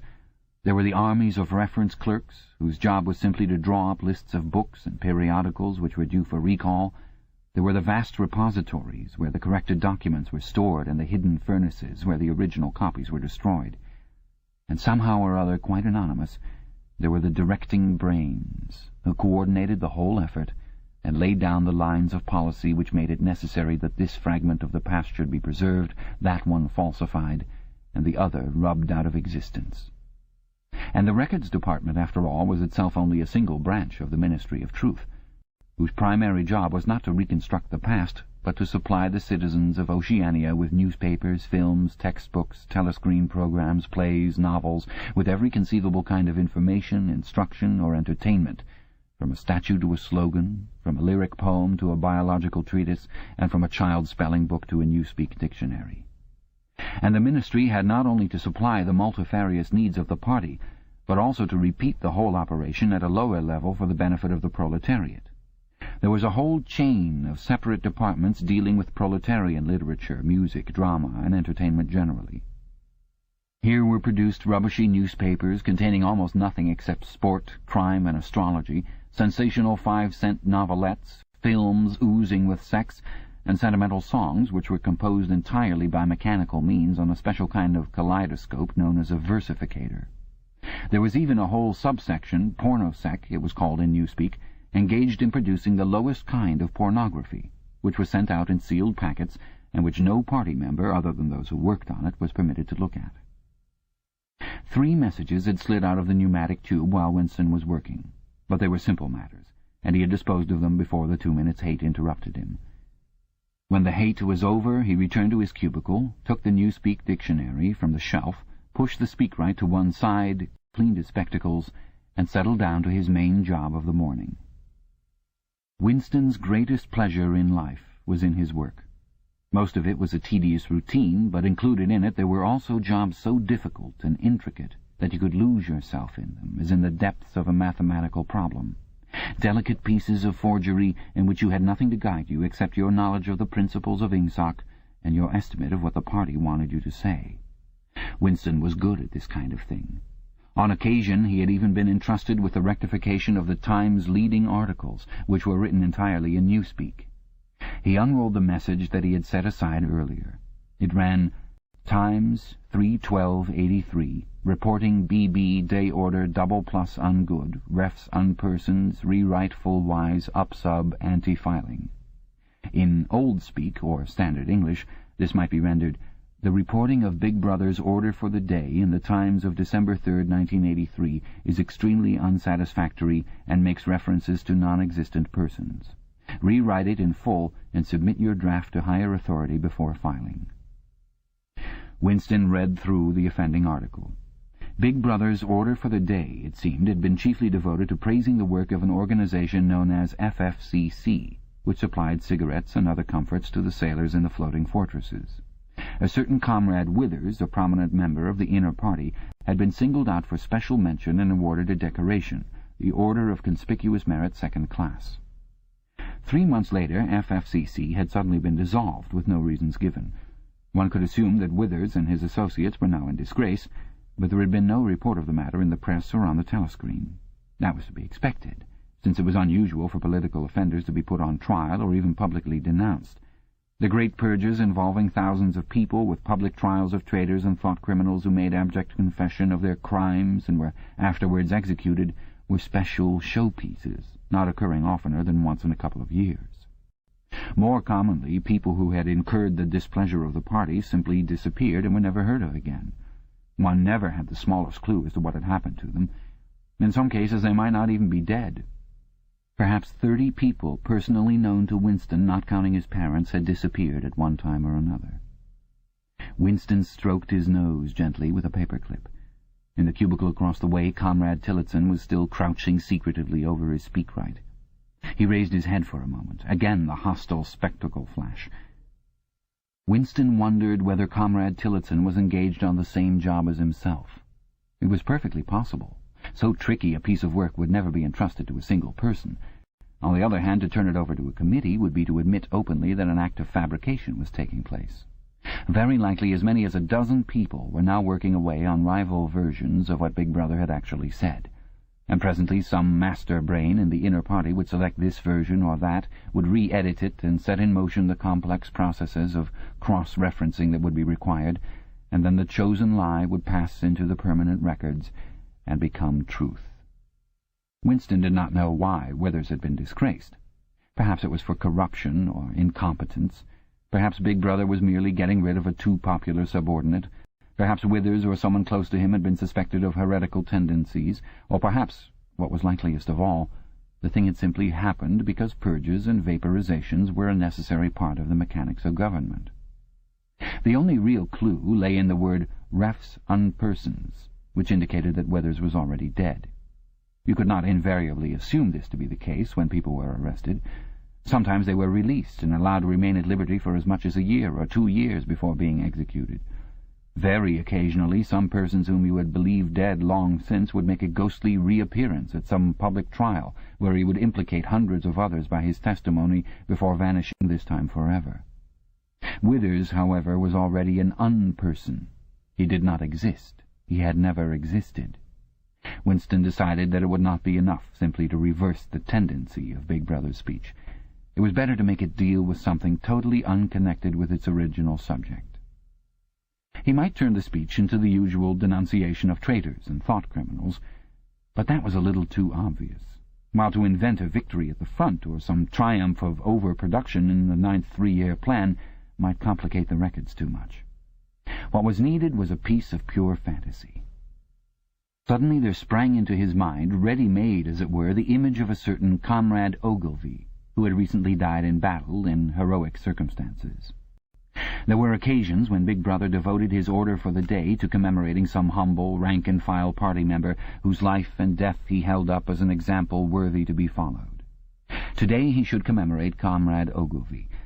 It was true that there was no such person as Comrade Ogilvy, but a few lines of print and a couple of faked photographs would soon bring him into existence. Winston thought for a moment, then pulled the speakwrite toward him and began dictating in Big Brother's familiar style, a style at once military and pedantic, and because of a trick of asking questions and then promptly answering them, "What lessons do we learn from this fact, comrades? The lessons, which is also one of the fundamental principles of INGSOC, that," etc., etc., easy to imitate. At the age of 3, Comrade Ogilvy had refused all toys, except a drum, a submachine gun, and a model helicopter. At 6, a year early by a special relaxation of the rules, he had joined the Spies. At 9 he had been a troop leader. At 11 he had denounced his uncle to the thought police after overhearing a conversation which appeared to him to have criminal tendencies. At 17 he had been a district organizer of the Junior Anti-Sex League. At 19 he had designed a hand grenade which had been adopted by the Ministry of Peace and which, at its first trial, had killed 31 Eurasian prisoners in one burst. At 23 he had perished in action. Pursued by enemy jet planes while flying over the Indian Ocean with important dispatches, he had weighted his body with his machine gun and leapt out of the helicopter into deep water, dispatches and all. An end, said Big Brother, which it was impossible to contemplate without feelings of envy. Big Brother added a few remarks on the purity and single-mindedness of Comrade Ogilvy's life. He was a total abstainer and a non-smoker, had no recreations except a daily hour in the gymnasium, and had taken a vow of celibacy, believing marriage and the care of a family to be incompatible with a 24-hour-a-day devotion to duty.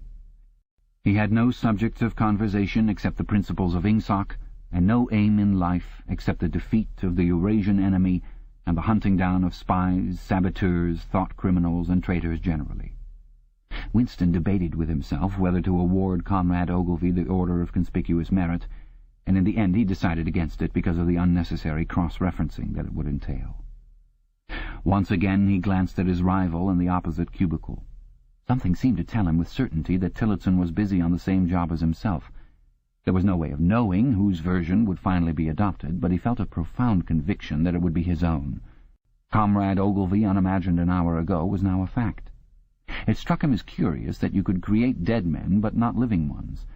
Comrade Ogilvy, who had never existed in the present, now existed in the past, and when once the act of forgery was forgotten, he would exist just as authentically and upon the same evidence as Charlemagne or Julius Caesar.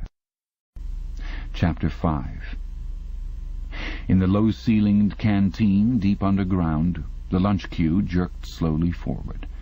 The room was already very full and deafeningly noisy. From the grill at the counter the steam of stew came pouring forth with a sour, metallic smell which did not quite overcome the fumes of Victory gin. On the far side of the room there was a small bar, a mere hole in the wall where gin could be bought at 10 cents the large nip. "Just the man I was looking for," said a voice at Winston's back. He turned round. It was his friend Syme, who worked in the research department. Perhaps friend was not exactly the right word.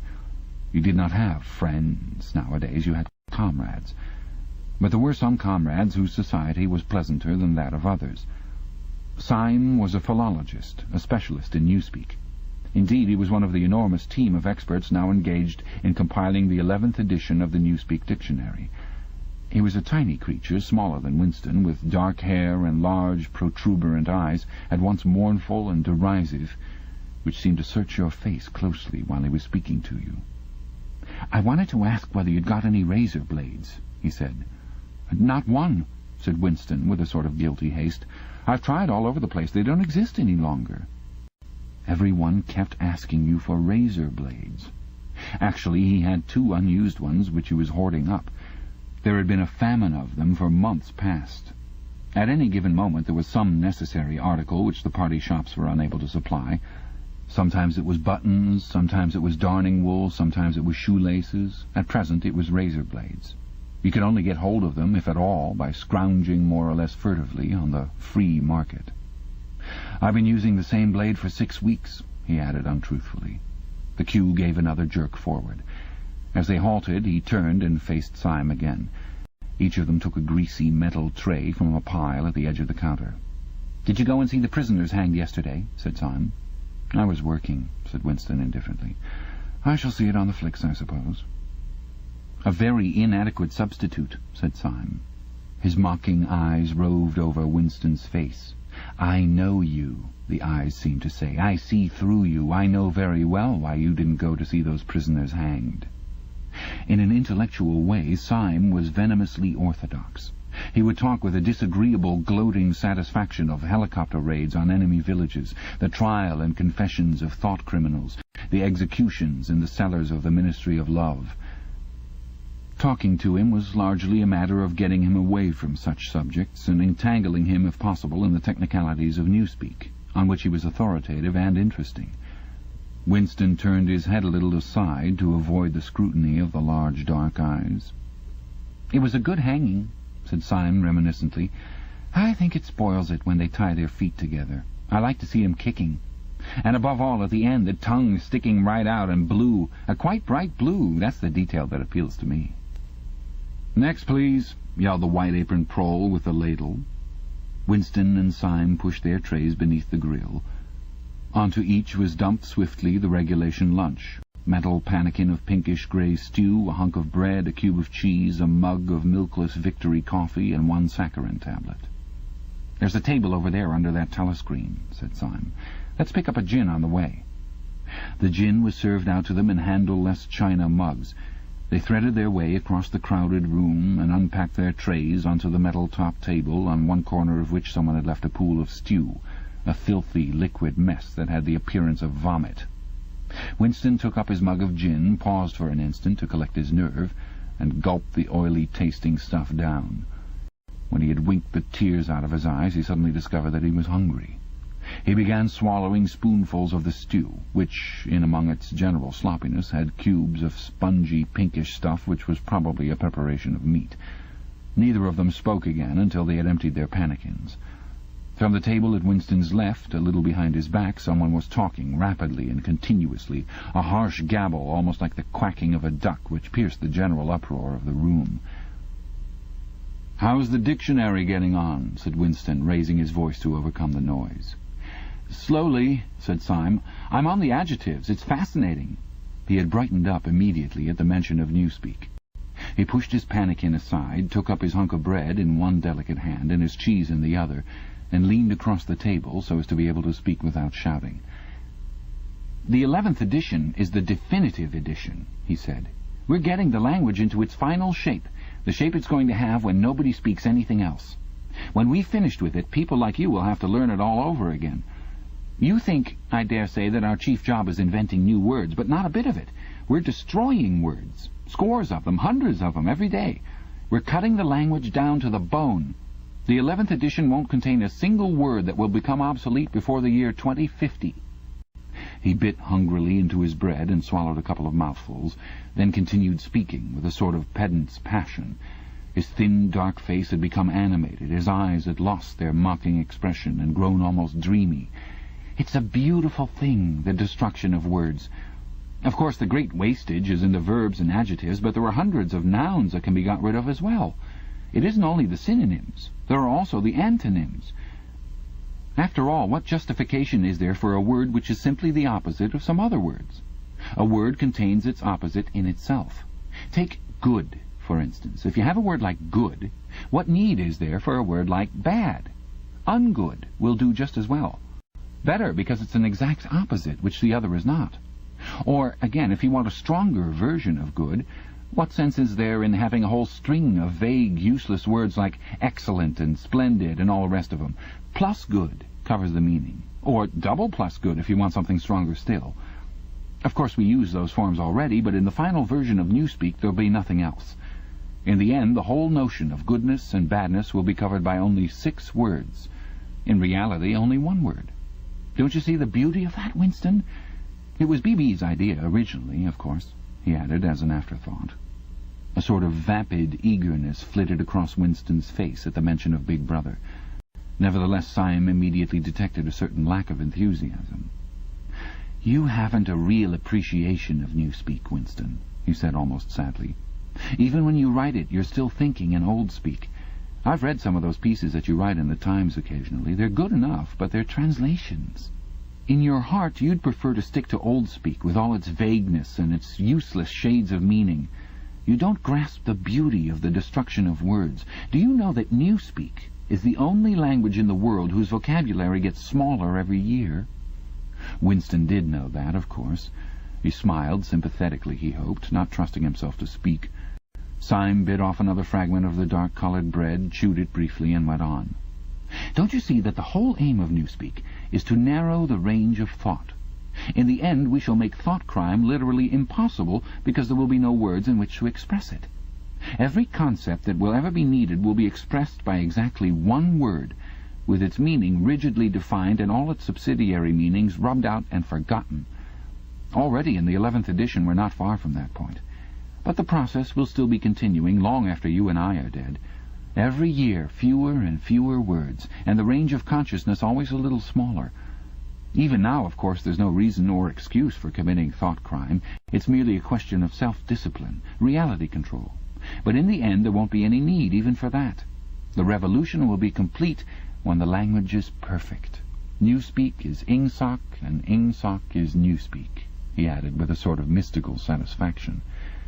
Has it ever occurred to you, Winston, that by the year 2050, at the very latest, not a single human being will be alive who could understand such a conversation as we are having now? Except, began Winston doubtfully, and then stopped.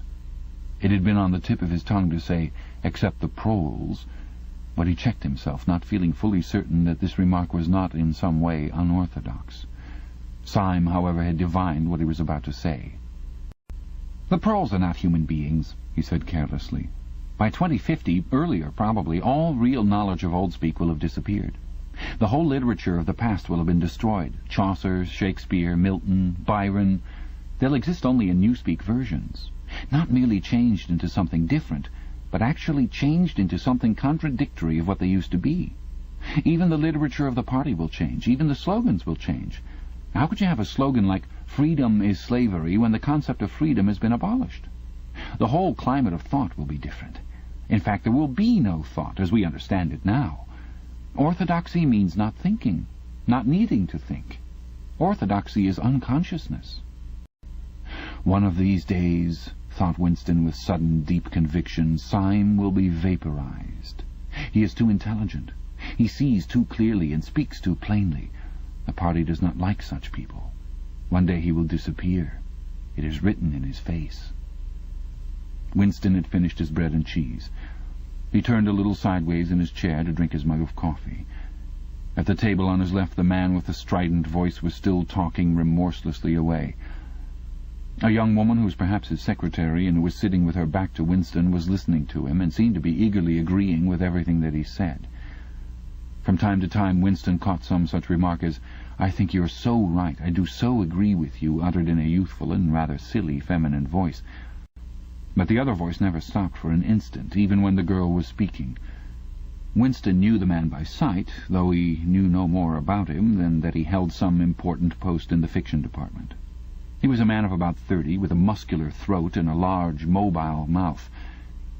His head was thrown back a little, and because of the angle at which he was sitting, his spectacles caught the light and presented to Winston two blank discs instead of eyes. What was slightly horrible was that from the stream of sound that poured out of his mouth it was almost impossible to distinguish a single word. Just once Winston caught a phrase, "complete and final elimination of Goldsteinism," jerked out very rapidly, and as it seemed all in one piece, like a line of type cast solid. For the rest it was just a noise, a quack-quack-quacking. And yet, though you could not actually hear what the man was saying, you could not be in any doubts about its general nature. He might be denouncing Goldstein and demanding sterner measures against thought criminals and saboteurs. He might be fulminating against the atrocities of the Eurasian army. He might be praising Big Brother or the heroes on the Malabar front. It made no difference. Whatever it was, you could be certain that every word of it was pure orthodoxy, pure Ingsoc. As he watched the eyeless face with the jaw moving rapidly up and down, Winston had a curious feeling that this was not a real human being, but some kind of dummy. It was not the man's brain that was speaking, it was his larynx. The stuff that was coming out of him consisted of words, but it was not speech in the true sense. It was a noise uttered in unconsciousness, like the quacking of a duck. Syme had fallen silent for a moment, and with the handle of his spoon was tracing patterns in the puddle of stew. The voice from the other table quacked rapidly on, easily audible in spite of the surrounding din. "There is a word in Newspeak," said Syme. "I don't know whether you know it. Duck-speak, to quack like a duck. It is one of those interesting words that have two contradictory meanings. Applied to an opponent, it is abuse. Applied to someone you agree with, it is praise." Unquestionably Syme will be vaporized, Winston thought again. He thought it with a kind of sadness, although well knowing that Syme despised him and slightly disliked him, and was fully capable of denouncing him as a thought criminal if he saw any reason for doing so. There was something subtly wrong with Syme. There was something that he lacked. discretion, aloofness, a sort of saving stupidity. You could not say that he was unorthodox.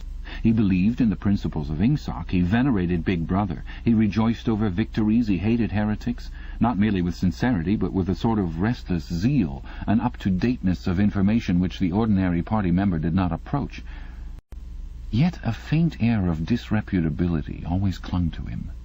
He said things that would have been better unsaid. He had read too many books. He frequented the Chestnut Tree Café, haunt of painters and musicians. There was no law, not even an unwritten law, against frequenting the Chestnut Tree Café, yet the place was somehow ill-omened. The old, discredited leaders of the party had been used to gather there before they were finally purged. Goldstein himself, it was said, had sometimes been seen there years and decades ago. Syme's fate was not difficult to foresee.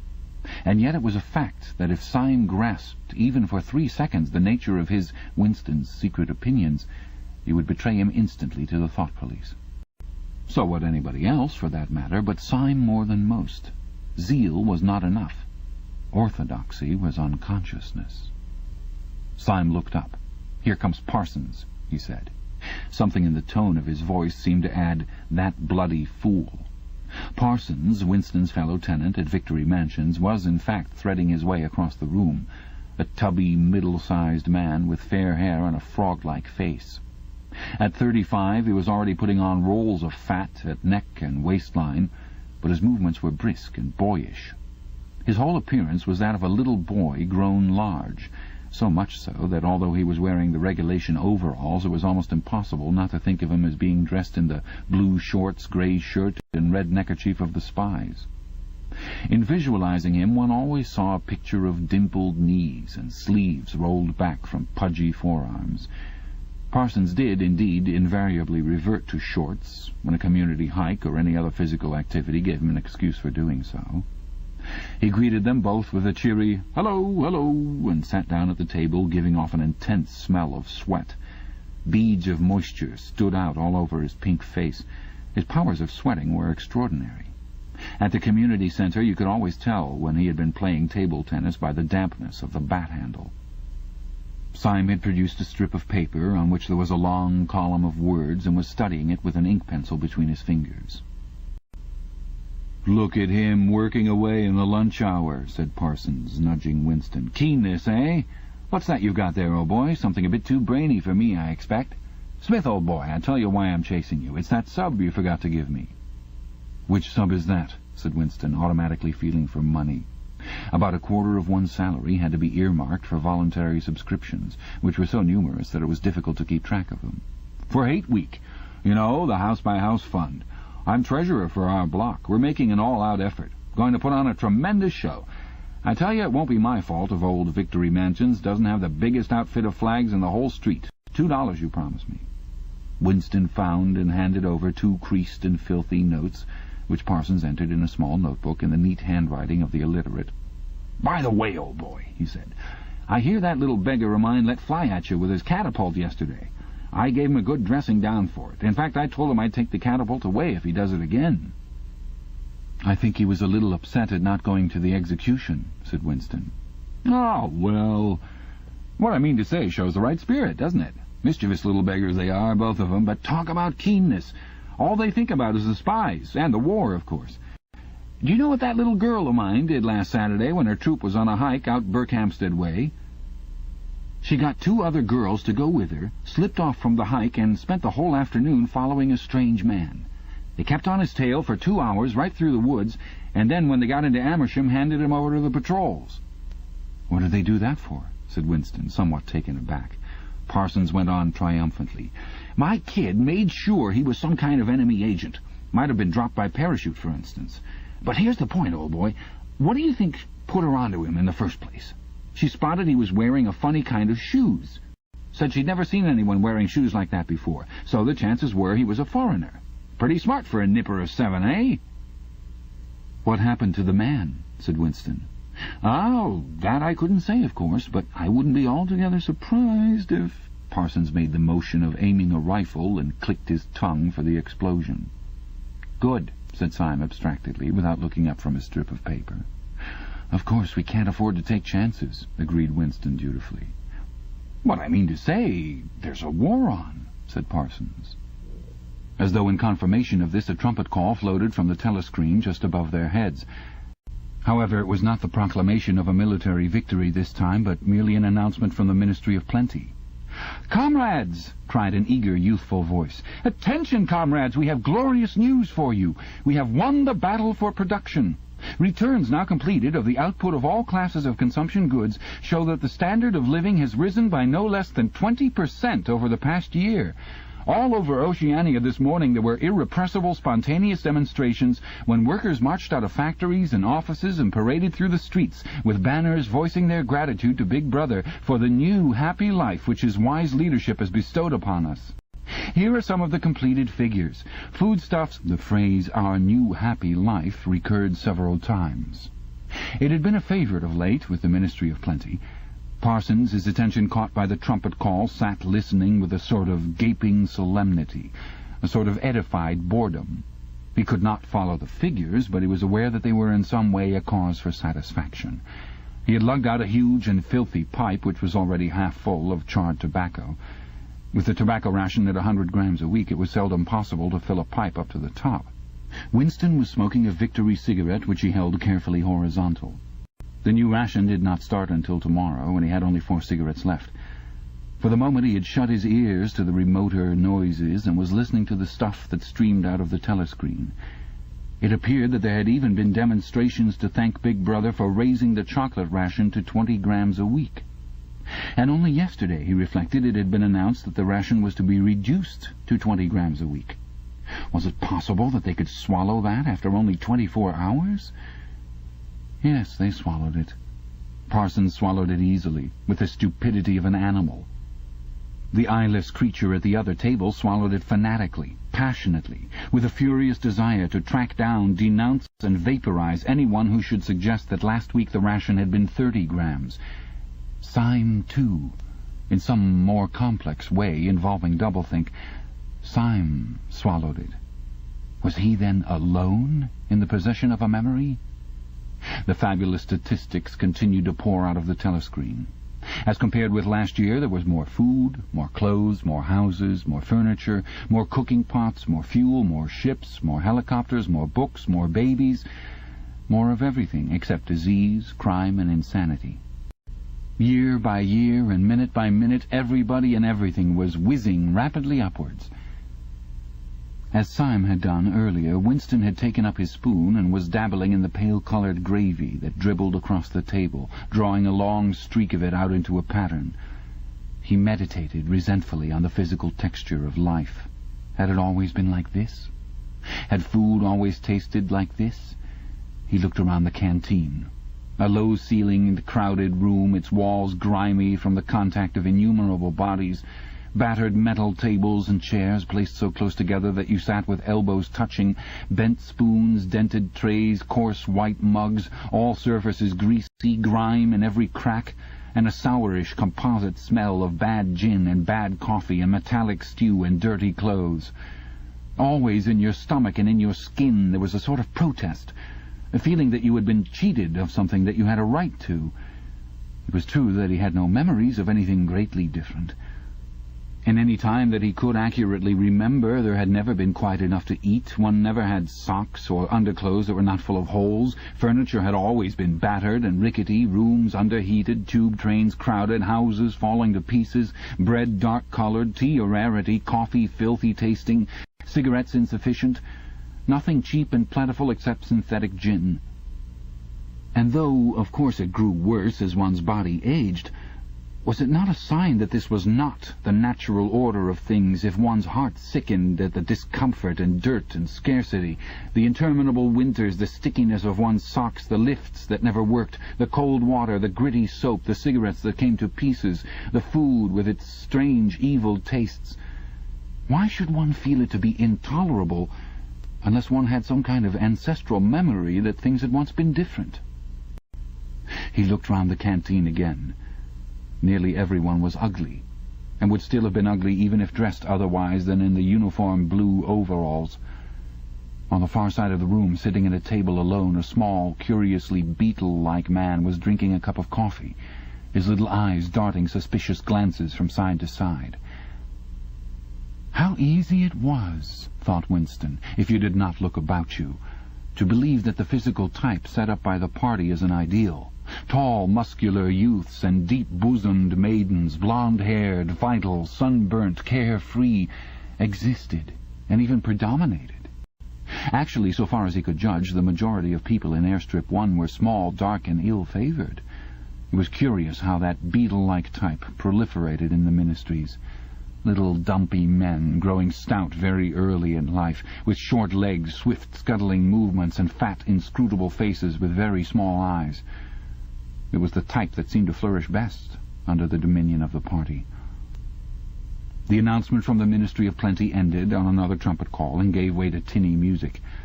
Parsons, stirred to vague enthusiasm by the bombardment of figures, took his pipe out of his mouth. "The Ministry of Plenty's certainly done a good job this year," he said, with a knowing shake of his head.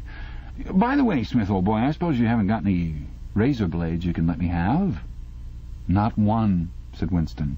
"I've been using the same blade for 6 weeks myself." "Ah, well, just thought I'd ask you, old boy." "Sorry," said Winston. The quacking voice from the next table, temporarily silenced during the ministry's announcement, had started up again, as loud as ever. For some reason, Winston suddenly found himself thinking of Mrs. Parsons, with her wispy hair and the dust in the creases of her face. Within 2 years, those children would be denouncing her to the thought police. Mrs. Parsons would be vaporized. Syme would be vaporized. Winston would be vaporized. O'Brien would be vaporized. Parsons, on the other hand, would never be vaporized. The eyeless creature with the quacking voice would never be vaporized. The little beetle-like men who scuttled so nimbly through the labyrinthine corridors of ministries, they too would never be vaporized. And the girl with dark hair, the girl from the fiction department, she would never be vaporized either. It seemed to him that he knew instinctively who would survive and who would perish, though what it was that made for survival, it was not easy to say. At this moment he was dragged out of his reverie with a violent jerk. The girl at the next table had turned partly round and was looking at him. It was the girl with dark hair. She was looking at him in a sidelong way, but with curious intensity. The instant that she caught his eye, she looked away again. The sweat started out on Winston's backbone. A horrible pang of terror went through him. It was gone almost at once, but it left a sort of nagging uneasiness behind. Why was she watching him? Why did she keep following him about? Unfortunately, he could not remember whether she had already been at the table when he arrived, or had come there afterwards. But yesterday, at any rate, during the 2 minutes' hate, she had sat immediately behind him when there was no apparent need to do so. Quite likely her real object had been to listen to him and make sure whether he was shouting loudly enough. His earlier thought returned to him. Probably she was not actually a member of the thought police. But then it was precisely the amateur spy who was the greatest danger of all. He did not know how long she had been looking at him, but perhaps for as much as 5 minutes, and it was possible that his features had not been perfectly under control. It was terribly dangerous to let your thoughts wander when you were in any public place or within range of a telescreen. The smallest thing could give you away. A nervous tic, an unconscious look of anxiety, a habit of muttering to yourself, anything that carried with it the suggestion of abnormality, of having something to hide. In any case, to wear an improper expression on your face, to look incredulous when a victory was announced, for example, was itself a punishable offence. There was even a word for it in newspeak. Face crime, it was called. The girl had turned her back on him again. Perhaps, after all, she was not really following him about. Perhaps it was coincidence that she had sat so close to him 2 days running. His cigarette had gone out, and he laid it carefully on the edge of the table. He would finish smoking it after work if he could keep the tobacco in it. Quite likely the person at the next table was a spy of the thought police. And quite likely he would be in the cellars of the Ministry of Love within 3 days, but a cigarette end must not be wasted. Syme had folded up his strip of paper and stowed it away in his pocket. Parsons had begun talking again. "Did I ever tell you, old boy," he said, chuckling around the stem of his pipe, "about the time when those 2 nippers of mine set fire to the old market woman's skirt because they saw her wrapping up sausages in a poster of BB? Sneaked up behind her and set fire to it with a box of matches. Burned her quite badly, I believe, little beggars, eh? But keen as mustard. That's first-rate training they give 'em in the spies nowadays, better than in my day, even. What do you think's the latest thing they've served 'em out with? Ear trumpets, for listening through keyholes. My little girl brought one home the other night, tried it out on our sitting-room door, and reckoned she could hear twice as much as with her ear to the hole. Of course, it's only a toy, mind you. Still gives 'em the right idea, huh? At this moment the telescreen let out a piercing whistle. It was the signal to return to work.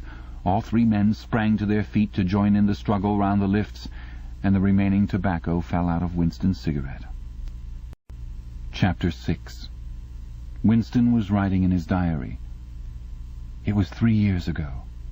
It was on a dark evening in a narrow side street near one of the big railway stations. She was standing near a doorway in the wall, under a street lamp that hardly gave any light. She had a young face, painted very thick. It was really the paint that appealed to me, the whiteness of it, like a mask, and the bright red lips. Party women never paint their faces. There was nobody else in the street, and no telescreens. She said $2. For the moment it was too difficult to go on. He shut his eyes and pressed his fingers against them, trying to squeeze out the vision that kept recurring. He had an almost overwhelming temptation to shout a string of filthy words at the top of his voice, or to bang his head against the wall, to kick over the table and hurl the inkpot through the window, to do any violent or noisy or painful thing that might black out the memory that was still tormenting him. Your worst enemy, he reflected, was your own nervous system. At any moment the tension inside you was liable to translate itself into some visible symptom. He thought of a man whom he had passed in the street a few weeks back. A quite ordinary-looking man, a party member, aged 35 or 40, tallish and thin, carrying a briefcase. They were a few meters apart, when the left side of the man's face was suddenly contorted by a sort of a spasm. It happened again just as they were passing one another. It was only a twitch, a quiver, rapid as the clicking of a camera shutter, but obviously habitual. He remembered thinking at the time, that poor devil is done for. And what was frightening was that the action was quite possibly unconscious. The most deadly danger of all was talking in your sleep. There was no way of guarding against that, so far as he could see. He drew in his breath and went on writing. I went with her through the doorway and across a backyard into a basement kitchen. There was a bed against the wall and a lamp on the table, turned down very low. His teeth were set on edge. He would have liked to spit. Simultaneously with the woman in the basement kitchen, he thought of Catherine, his wife. Winston was married. He had been married, at any rate, probably still was married, for so far as he knew his wife was not dead. He seemed to breathe again the warm, stuffy odour of the basement kitchen, an odour compounded of bugs and dirty clothes and villainous cheap scent, but nevertheless alluring, because no woman of the party ever used scent, or could be imagined as doing so. Only the proles used scent. In his mind the smell of it was inextricably mixed up with fornication. When he had gone with that woman, it had been his first lapse in 2 years or thereabouts. Consorting with prostitutes was forbidden, of course, but it was one of those rules that you could occasionally nerve yourself to break. It was dangerous, but it was not a life-and-death matter. To be caught with a prostitute might mean 5 years in a forced labour camp, not more, if you had committed no other offence. And it was easy enough, provided that you could avoid being caught in the act. The poorer quarters swarmed with women who were ready to sell themselves. Some could even be purchased for a bottle of gin, which the proles were not supposed to drink. Tacitly, the party was even inclined to encourage prostitution, as an outlet for instincts which could not be altogether suppressed. Mere debauchery did not matter very much, so long as it was furtive and joyless, and only involved the women of the submerged and despised class. The unforgivable crime was promiscuity between party members. But though this was one of the crimes that the accused in the great purges invariably confessed to, it was difficult to imagine any such thing actually happening. The aim of the party was not merely to prevent men and women from forming loyalties which it might not be able to control. Its real, undeclared purpose was to remove all pleasure from the sexual act. Not love so much as eroticism was the enemy, inside marriage as well as outside it. All marriages between party members had to be approved by a committee appointed for the purpose, and, though the principle was never clearly stated, Permission was always refused if the couple concerned gave the impression of being physically attracted to one another. The only recognized purpose of marriage was to beget children for the service of the party. Sexual intercourse was to be looked on as a slightly disgusting minor operation, like having an enema. This again was never put into plain words, but in an indirect way it was rubbed into every party member from childhood onwards. There were even organizations such as the Junior Anti-Sex League, which advocated complete celibacy for both sexes. All children were to be begotten by artificial insemination, artsem it was called in newspeak, and brought up in public institutions. This, Winston was aware, was not meant altogether seriously, but somehow it fitted in with the general ideology of the party. The party was trying to kill the sex instinct, or if it could not be killed, then to distort it and dirty it. He did not know why this was so, but it seemed natural that it should be so, and so far as the women were concerned, the party's efforts were largely successful. He thought again of Catherine. It must be 9, 10, nearly 11 years since they had parted. He was curious how seldom he thought of her. For days at a time he was capable of forgetting that he had ever been married. They had only been together for about 15 months. The party did not permit divorce, but it rather encouraged separation in cases where there were no children. Catherine was a tall, fair-haired girl, very straight, with splendid movements. She had a bold, aquiline face, a face that one might have called noble until one discovered that there was as nearly as possible nothing behind it. Very early in their married life he had decided, though perhaps it was only that he knew her more intimately than he knew most people, that she had, without exception, the most stupid, vulgar, empty mind that he had ever encountered. She had not a thought in her head that was not a slogan, and there was no imbecility, absolutely none, that she was not capable of swallowing if the party handed it out to her. The human soundtrack, he nicknamed her in his own mind. Yet he could have endured living with her, if it had not been for just one thing: sex. As soon as he touched her, she seemed to wince and stiffen. To embrace her was like embracing a jointed wooden image. And what was strange was that even when she was clasping him against her, he had the feeling that she was simultaneously pushing him away with all her strength. The rigidity of her muscles managed to convey that impression. She would lie there with shut eyes, neither resisting nor cooperating, but submitting. It was extraordinarily embarrassing, and after a while horrible. But even then he could have borne living with her, if it had been agreed that they should remain celibate. But curiously enough, it was Catherine who refused this. They must, she said, produce a child, if they could. So the performance continued to happen, once a week, quite regularly, whenever it was not impossible. She used even to remind him of it in the morning as something which had to be done that evening and which must not be forgotten. She had 2 names for it. One was making a baby, and the other was our duty to the party. Yes, she had actually used that phrase. Quite soon he grew to have a feeling of positive dread when the appointed day came round. But luckily no child appeared, and in the end she agreed to give up trying, and soon afterwards they parted. Winston sighed inaudibly. He picked up his pen again and wrote.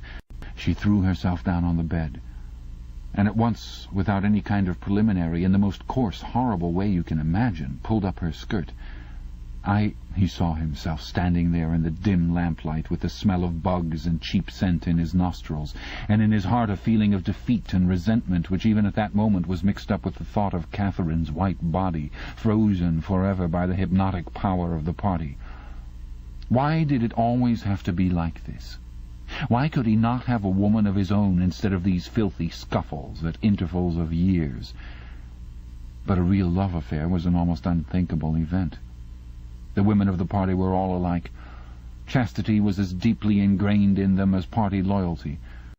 By careful early conditioning, by games and cold water, by the rubbish that was dinned into them at school and in the spies and the youth league, by lectures, parades, songs, slogans, and martial music, the natural feeling had been driven out of them.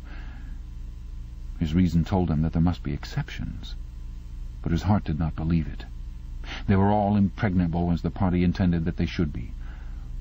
And what he wanted, more even than to be loved, was to break down that wall of virtue, even if it were only once in his whole life. The sexual act, successfully performed, was rebellion. Desire was thought crime. Even to have awakened Catherine, if he could have achieved it, would have been like a seduction, although she was his wife. But the rest of the story had got to be written down. He wrote, "I turned up the lamp. When I saw her in the light—" After the darkness, the feeble light of the paraffin lamp had seemed very bright. For the first time he could see the woman properly. He had taken a step toward her and then halted, full of lust and terror. He was painfully conscious of the risk he had taken in coming here. It was perfectly possible that the patrols would catch him on the way out. For that matter, they might be waiting outside the door at this moment. If he went away without even doing what he had come here to do, it had got to be written down. It had got to be confessed. What he had suddenly seen in the lamplight was that the woman was old. The paint was plastered so thick on her face that it looked as though it might crack like a cardboard mask. There were streaks of white in her hair, but the truly dreadful detail was that her mouth had fallen a little open, revealing nothing except a cavernous blackness. She had no teeth at all. He wrote hurriedly in scrabbling handwriting, "When I saw her in the light, she was quite an old woman, 50 years old at least, but I went ahead and did it just the same." He pressed his fingers against his eyelids again. He had written it down at last, but it made no difference. The therapy had not worked. The urge to shout filthy words at the top of his voice was as strong as ever. Chapter 7. "If there is hope," wrote Winston, "it lies in the proles." If there was hope, it must lie in the proles, because only there, in those swarming, disregarded masses, 85% of the population of Oceania, could the force to destroy the party ever be generated. The party could not be overthrown from within. Its enemies, if it had any enemies, had no way of coming together or even of identifying one another.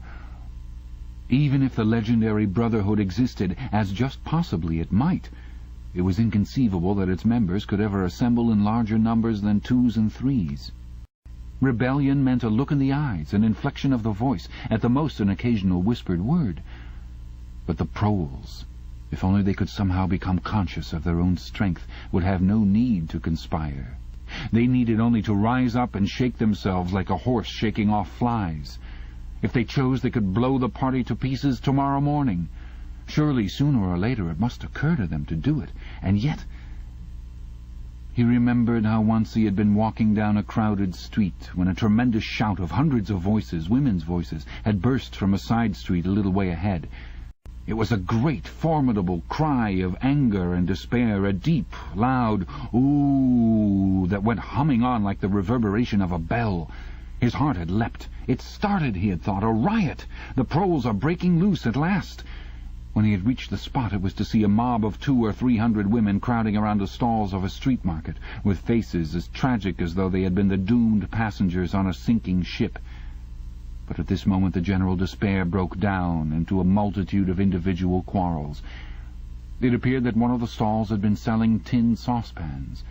They were wretched, flimsy things, but cooking pots of any kind were always difficult to get. Now the supply had unexpectedly given out.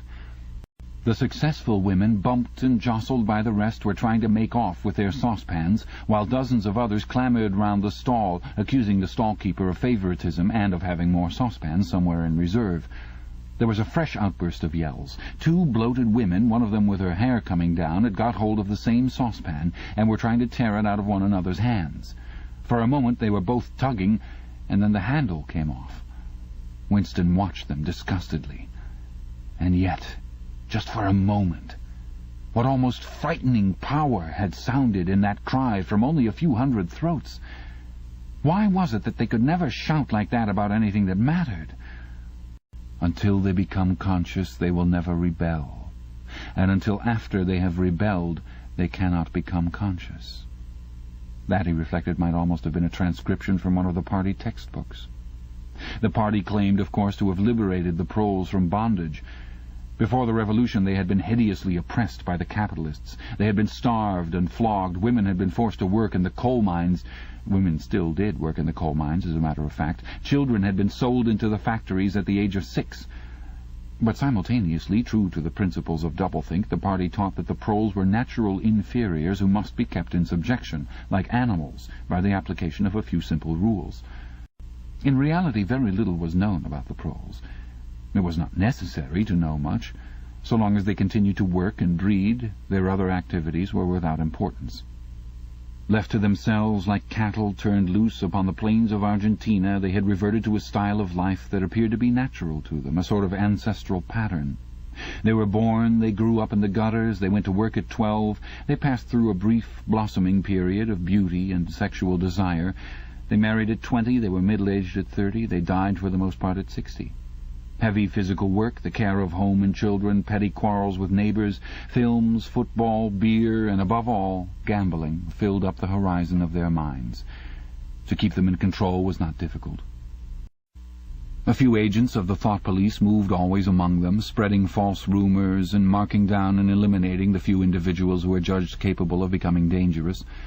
But no attempt was made to indoctrinate them with the ideology of the party.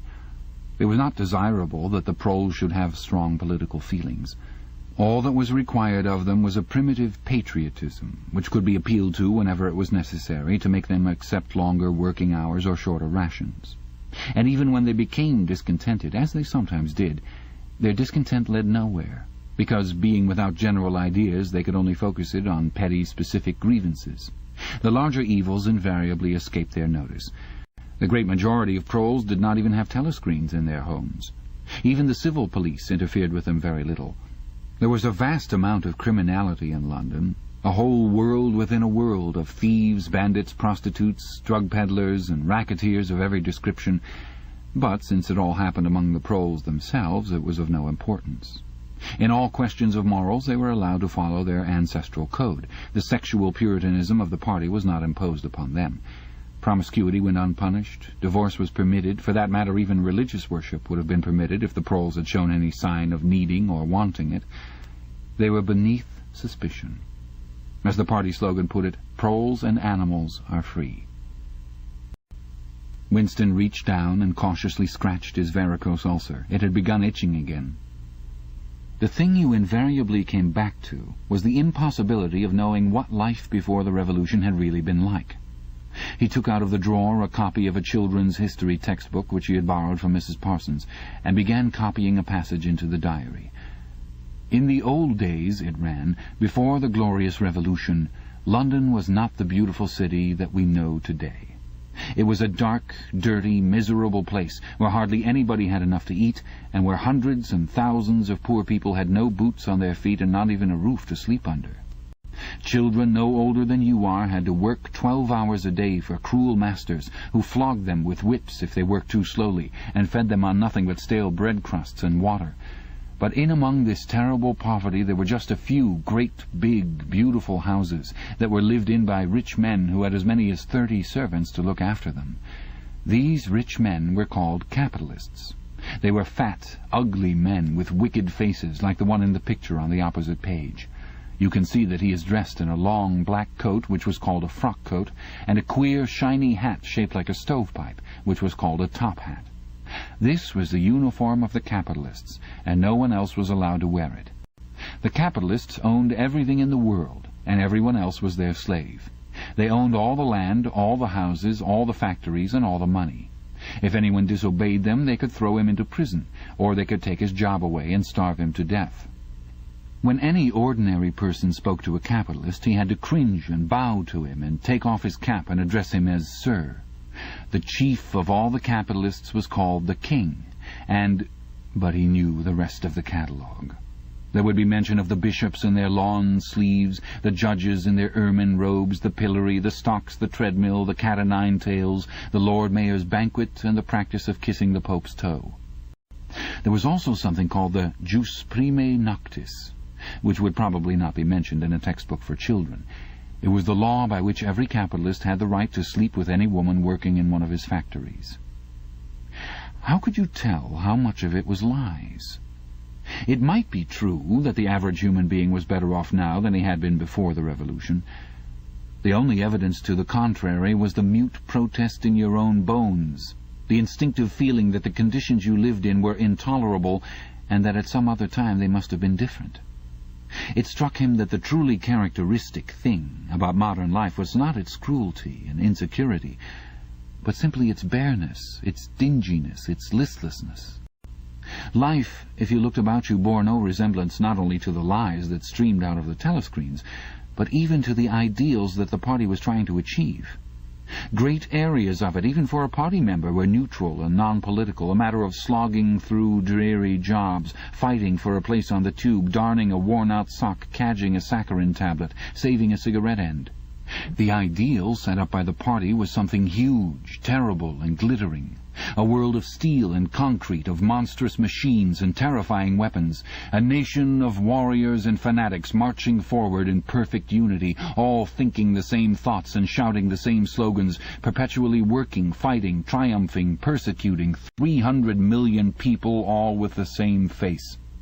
The reality was decaying, dingy cities where underfed people shuffled to and fro in leaky shoes, in patched-up 19th-century houses that smelt always of cabbage and bad lavatories. He seemed to see a vision of London, vast and ruinous, city of 1,000,000 dustbins, and mixed up with it was a picture of Mrs. Parsons, a woman with lined face and wispy hair, fiddling helplessly with a blocked waste-pipe. He reached down and scratched his ankle again. Day and night the telescreens bruised your ears with statistics proving that people today had more food, more clothes, better houses, better recreations, that they lived longer, worked shorter hours, were bigger, healthier, stronger, happier, more intelligent, better educated than the people of 50 years ago. Not a word of it could ever be proved or disproved. The party claimed, for example, that today 40% of adult proles were literate. Before the revolution, it was said, the number had only been 15%. The party claimed that the infant mortality rate was now only 160 per 1,000, whereas before the revolution it had been 300, and so it went on. It was like a single equation with two unknowns. It might very well be that literally every word in the history books, even the things that one accepted without question, was pure fantasy. For all he knew, there might never have been any such law as the jus primae noctis, or any such creature as a capitalist, or any such garment as a top hat. Everything faded into mist. The past was erased, the erasure was forgotten, the lie became truth. Just once in his life he had possessed, after the event, that was what counted, concrete, unmistakable evidence of an act of falsification. He had held it between his fingers for as long as 30 seconds. In 1973, it must have been. At any rate, it was at about the time when he and Catherine had parted. But the really relevant date was 7 or 8 years earlier. The story really began in the middle 60s, the period of the great purges in which the original leaders of the revolution were wiped out once and for all. By 1970, none of them was left except Big Brother himself. All the rest had by that time been exposed as traitors and counter-revolutionaries. Goldstein had fled and was hiding, no one knew where, and of the others a few had simply disappeared, while the majority had been executed after spectacular public trials at which they had made confession of their crimes. Among the last survivors were 3 men named Jones, Aronson, and Rutherford. It must have been in 1965 that these 3 had been arrested. As often happened, they had vanished for a year or more, so that one did not know whether they were alive or dead, and then had suddenly been brought forth to incriminate themselves in the usual way. They had confessed to intelligence with the enemy at that date too. The enemy was Eurasia, embezzlement of public funds, the murder of various trusted party members, intrigues against the leadership of Big Brother, which had started long before the revolution happened, and acts of sabotage causing the death of hundreds of thousands of people. After confessing to these things, they had been pardoned, reinstated in the party, and given posts, which were in fact sinecures, but which sounded important. All 3 had written long, abject articles in the Times, analyzing the reasons for their defection and promising to make amends. Some time after their release, Winston had actually seen all 3 of them in the Chestnut Tree Cafe. He remembered the sort of terrified fascination with which he had watched them out of the corner of his eye. They were men far older than himself, relics of the ancient world, almost the last great figures left over from the heroic early days of the party. The glamour of the underground struggle and the Civil War still faintly clung to them. He had the feeling, though already at that time facts and dates were growing blurry, that he had known their names earlier than he had known that of Big Brother. But also they were outlaws, enemies, untouchables, doomed with absolute certainty to extinction within a year or two. No one who had once fallen into the hands of the thought police ever escaped in the end. They were corpses, waiting to be sent back to the grave. There was no one at any of the tables nearest to them. It was not wise even to be seen in the neighbourhood of such people. They were sitting in silence before glasses of the gin flavoured with cloves, which was the specialty of the café. Of the three, it was Rutherford whose appearance had most impressed Winston. Rutherford had once been a famous caricaturist, whose brutal cartoons had helped to inflame popular opinion before and during the Revolution. Even now, at long intervals, his cartoons were appearing in the Times. They were simply an imitation of his earlier manner, and curiously lifeless and unconvincing. Always they were a rehashing of the ancient themes: slum tenements, starving children, street battles, capitalists and top hats. Even on the barricades the capitalists still seemed to cling to their top hats, an endless, hopeless effort to get back into the past. He was a monstrous man, with a mane of greasy grey hair, his face pouched and seamed with protuberant lips. At one time he must have been immensely strong. Now his great body was sagging, sloping, bulging, falling away in every direction. He seemed to be breaking up before one's eyes, like a mountain crumbling. It was the lonely hour of 15. Winston could not now remember how he had come to be in the café at such a time. The place was almost empty. A tinny music was trickling from the telescreens. The three men sat in their corner almost motionless, never speaking. Uncommanded, the waiter brought fresh glasses of gin. There was a chessboard on the table beside them, with the pieces set out, but no game started. And then, for perhaps half a minute in all, something happened to the telescreens. The tune that they were playing changed, and the tone of the music changed too. There came into it, but it was something hard to describe. It was a peculiar, cracked, braying, jeering note. In his mind, Winston called it a yellow note. And then a voice from the telescreen was singing, "Under the spreading chestnut tree I sold you and you sold me. There lie they and here lie we, under the spreading chestnut tree." The three men never stirred. But when Winston glanced again at Rutherford's ruinous face, he saw that his eyes were full of tears. And for the first time he noticed, with a kind of inward shudder, and yet not knowing at what he shuddered, that both Aronson and Rutherford had broken noses. A little later all three were rearrested. It appeared that they had engaged in fresh conspiracies from the very moment of their release. At their second trial they confessed to all their old crimes over again, with a whole string of new ones. They were executed, and their fate was recorded in the party histories, a warning to posterity. About 5 years after this, in 1973, Winston was unrolling a wad of documents which had just flopped out of the pneumatic tube onto his desk, when he came on a fragment of paper which had evidently been slipped in among the others and then forgotten. The instant he had flattened it out, he saw its significance. It was a half-page torn out of the Times of about 10 years earlier, the top half of the page, so that it included the date, and it contained a photograph of the delegates at some party function in New York. Prominent in the middle of the group were Jones, Aronson, and Rutherford. There was no mistaking them. In any case, their names were in the caption at the bottom. The point was that at both trials, all three men had confessed that on that date they had been on Eurasian soil. They had flown from a secret airfield in Canada to a rendezvous somewhere in Siberia, and had conferred with members of the Eurasian General Staff, to whom they had betrayed important military secrets. The date had stuck in Winston's memory because it chanced to be Midsummer Day, but the whole story must be on record in countless other places as well. There was only one possible conclusion. The confessions were lies. Of course, this was not in itself a discovery. Even at that time, Winston had not imagined that the people who were wiped out in the purges had actually committed the crimes that they were accused of. But this was concrete evidence. It was a fragment of the abolished past, like a fossil bone which turns up in the wrong stratum and destroys a geological theory. It was enough to blow the party to atoms if in some way it could have been published to the world and its significance made known.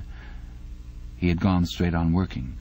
As soon as he saw what the photograph was and what it meant, he had covered it up with another sheet of paper. Luckily, when he unrolled it, it had been upside down from the point of view of the telescreen. He took his scribbling pad on his knee and pushed back his chair so as to get as far away from the telescreen as possible. To keep your face expressionless was not difficult, and even your breathing could be controlled with an effort. but you could not control the beating of your heart, and the telescreen was quite delicate enough to pick it up. He let what he judged to be 10 minutes go by, tormented all the while by the fear that some accident, a sudden draught blowing across his desk, for instance, would betray him. Then, without uncovering it again, he dropped the photograph into the memory hole, along with some other waste papers. Within another minute, perhaps, it would have crumbled into ashes. That was 11 years ago. Today, probably, he would have kept that photograph. It was curious that the fact of having held it in his fingers seemed to him to make a difference, even now, when the photograph itself, as well as the event it recorded, was only memory. Was the party's hold upon the past less strong, he wondered, because a piece of evidence which existed no longer had once existed? But today, supposing that it could be somehow resurrected from its ashes, the photograph might not even be evidence. Already at the time when he made his discovery, Oceania was no longer at war with Eurasia, and it must have been to the agents of Eurasia that the 3 dead men had betrayed their country. Since then there had been other changes, 2, 3, he could not remember how many. Very likely the confessions had been rewritten until the original facts and dates no longer had the smallest significance.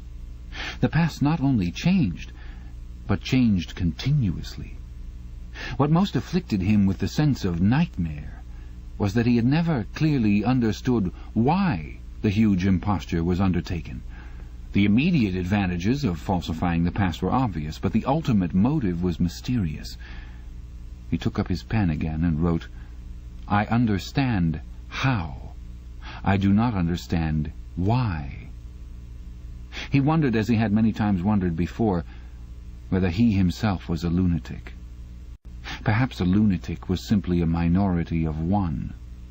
At one time it had been a sign of madness to believe that the earth goes round the sun. Today, to believe that the past is unalterable.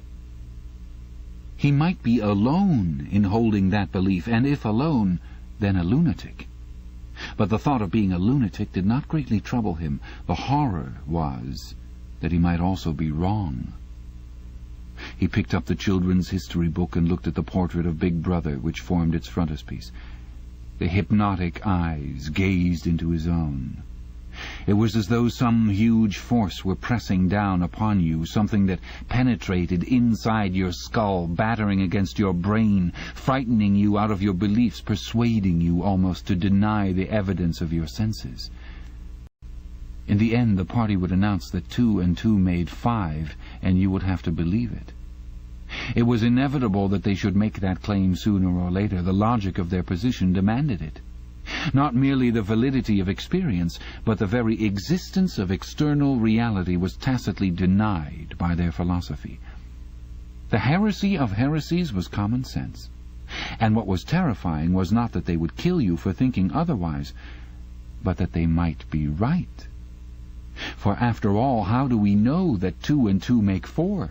Or that the force of gravity works? Or that the past is unchangeable?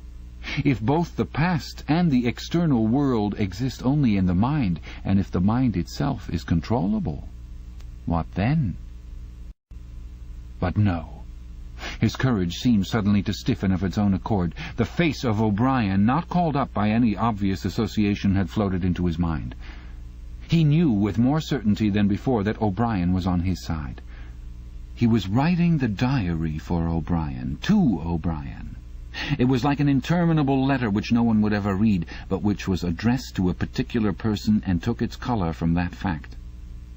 The party told you to reject the evidence of your eyes and ears. It was their final, most essential command. His heart sank as he thought of the enormous power arrayed against him. The ease with which any party intellectual would overthrow him in debate, the subtle arguments which he would not be able to understand, much less answer. And yet he was in the right. They were wrong and he was right. The obvious, the silly, and the true had got to be defended. Truisms are true. Hold on to that. The solid world exists. Its laws do not change. Stones are hard, water is wet, objects unsupported fall toward the earth's center.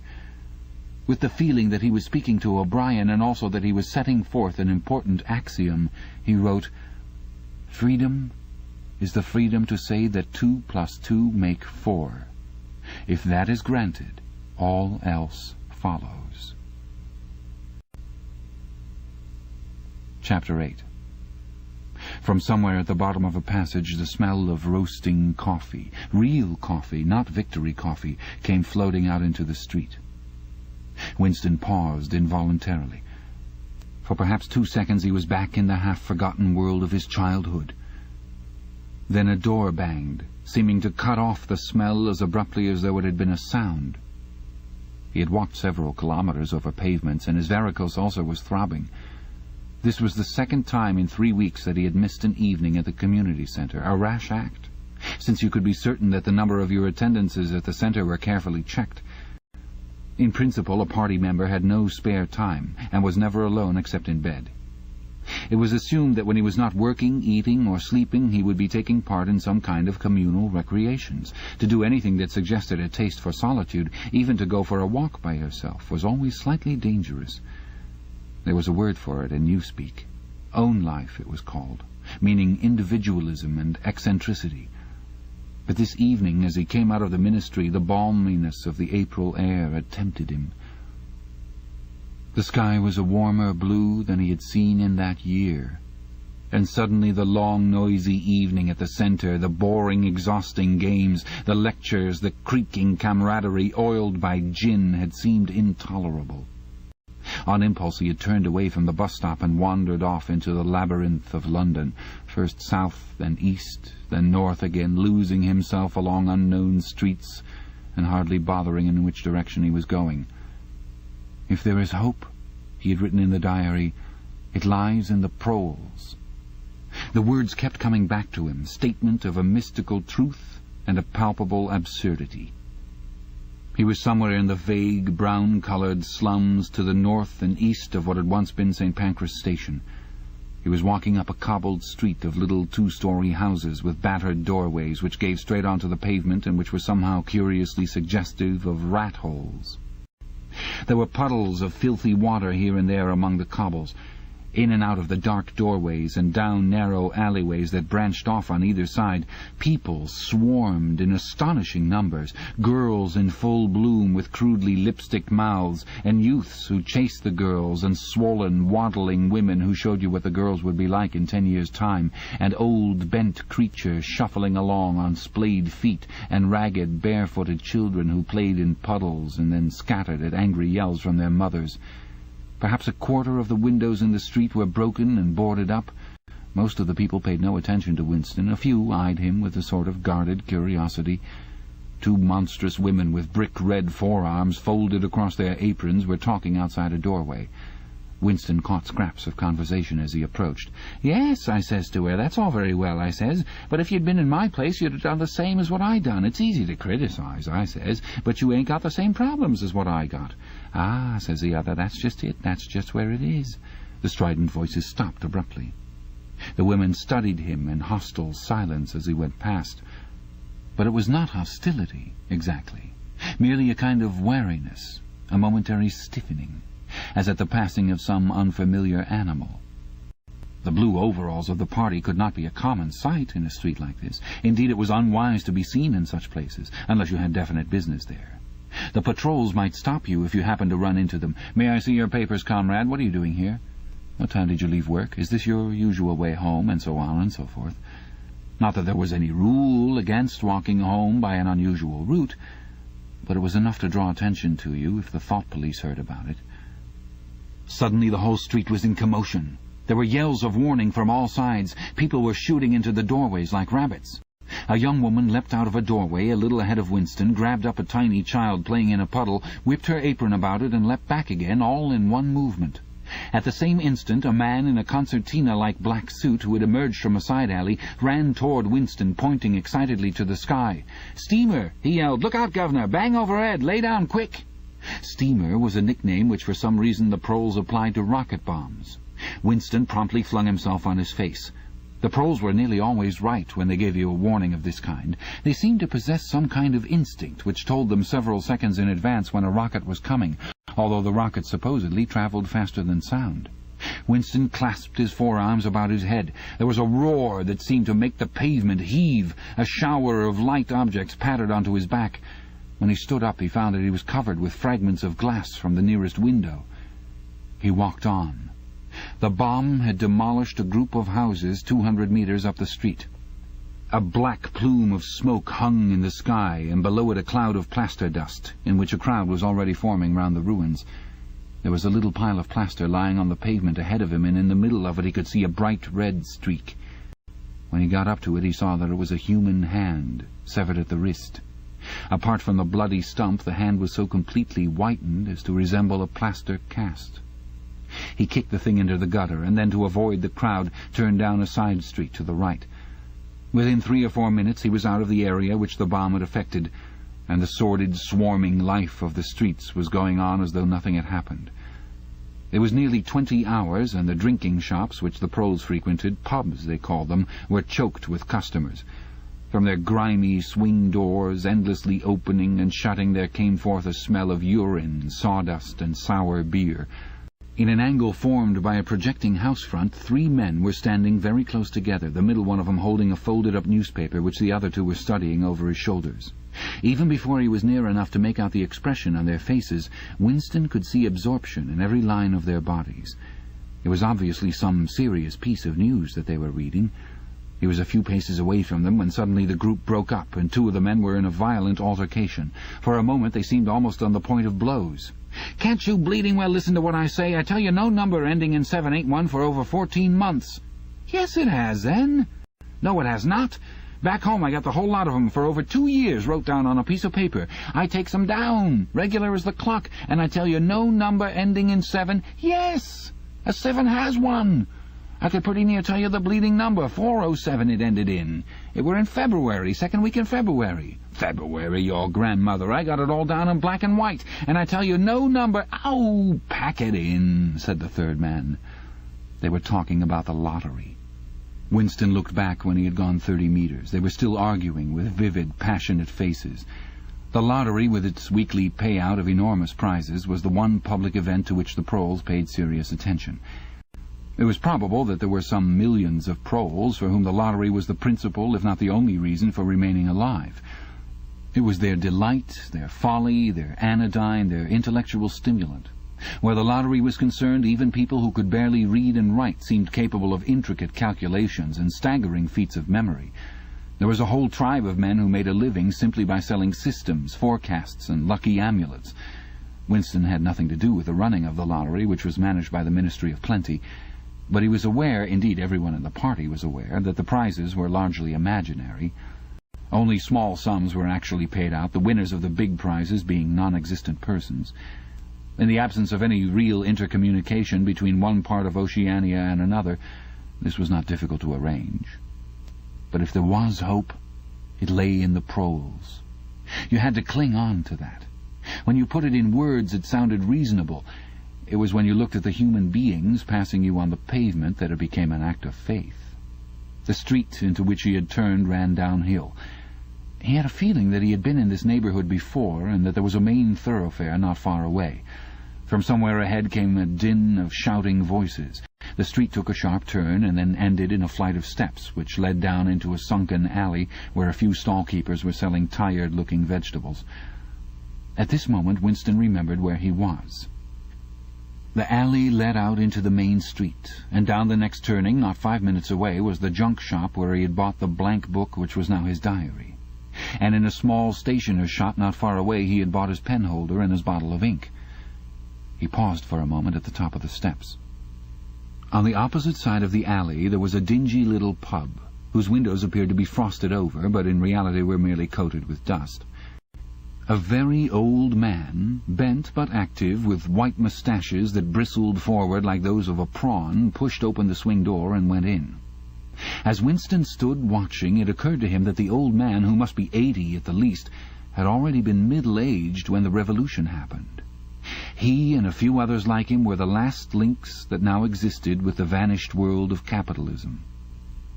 In the party itself there were not many people left whose ideas had been formed before the revolution. The older generation had mostly been wiped out in the great purges of the 50s and 60s, and the few who survived had long ago been terrified into complete intellectual surrender. If there was anyone alive who could give you a truthful account of conditions in the early part of the century, it could only be a prole. Suddenly the passage from the history book that he had copied into his diary came back into Winston's mind, and a lunatic impulse took hold of him. He would go into the pub. He would scrape acquaintance with that old man and question him. He would say to him, "Tell me about your life when you were a boy. What was it like in those days? Were things better than they are now, or were they worse?" Hurriedly, lest he should have time to become frightened, he descended the steps and crossed the narrow street. It was madness, of course. As usual, there was no definite rule against talking to proles and frequenting their pubs, but it was far too unusual an action to pass unnoticed. If the patrols appeared, he might plead an attack of faintness, but it was not likely that they would believe him. He pushed open the door, and a hideous, cheesy smell of sour beer hit him in the face. As he entered, the din of voices dropped to about half its volume. Behind his back he could feel everyone eyeing his blue overalls. A game of darts, which was going on at the other end of the room, interrupted itself for perhaps as much as 30 seconds. The old man whom he had followed was standing at the bar, having some kind of altercation with the barman, a large, stout, hook-nosed young man with enormous forearms. A knot of others standing round with glasses in their hands were watching the scene. "I asked you civil enough, didn't I?" said the old man, straightening his shoulders pugnaciously. "You telling me you ain't got a pint mug in the old bleeding boozer?" "And what in hell's name is a pint?" said the barman, leaning forward with the tips of his fingers on the counter. "Look at him! Calls himself a barman and don't know what a pint is.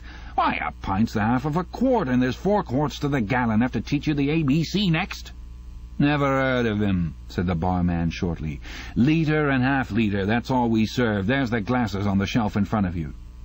"I'd like a pint," persisted the old man. "You could have drawed me off a pint easy enough. We didn't have these bleeding litres when I was a young man." "When you were a young man, we were all living in the tree-tops," said the barman with a glance at the other customers. There was a shout of laughter, and the uneasiness caused by Winston's entry seemed to disappear.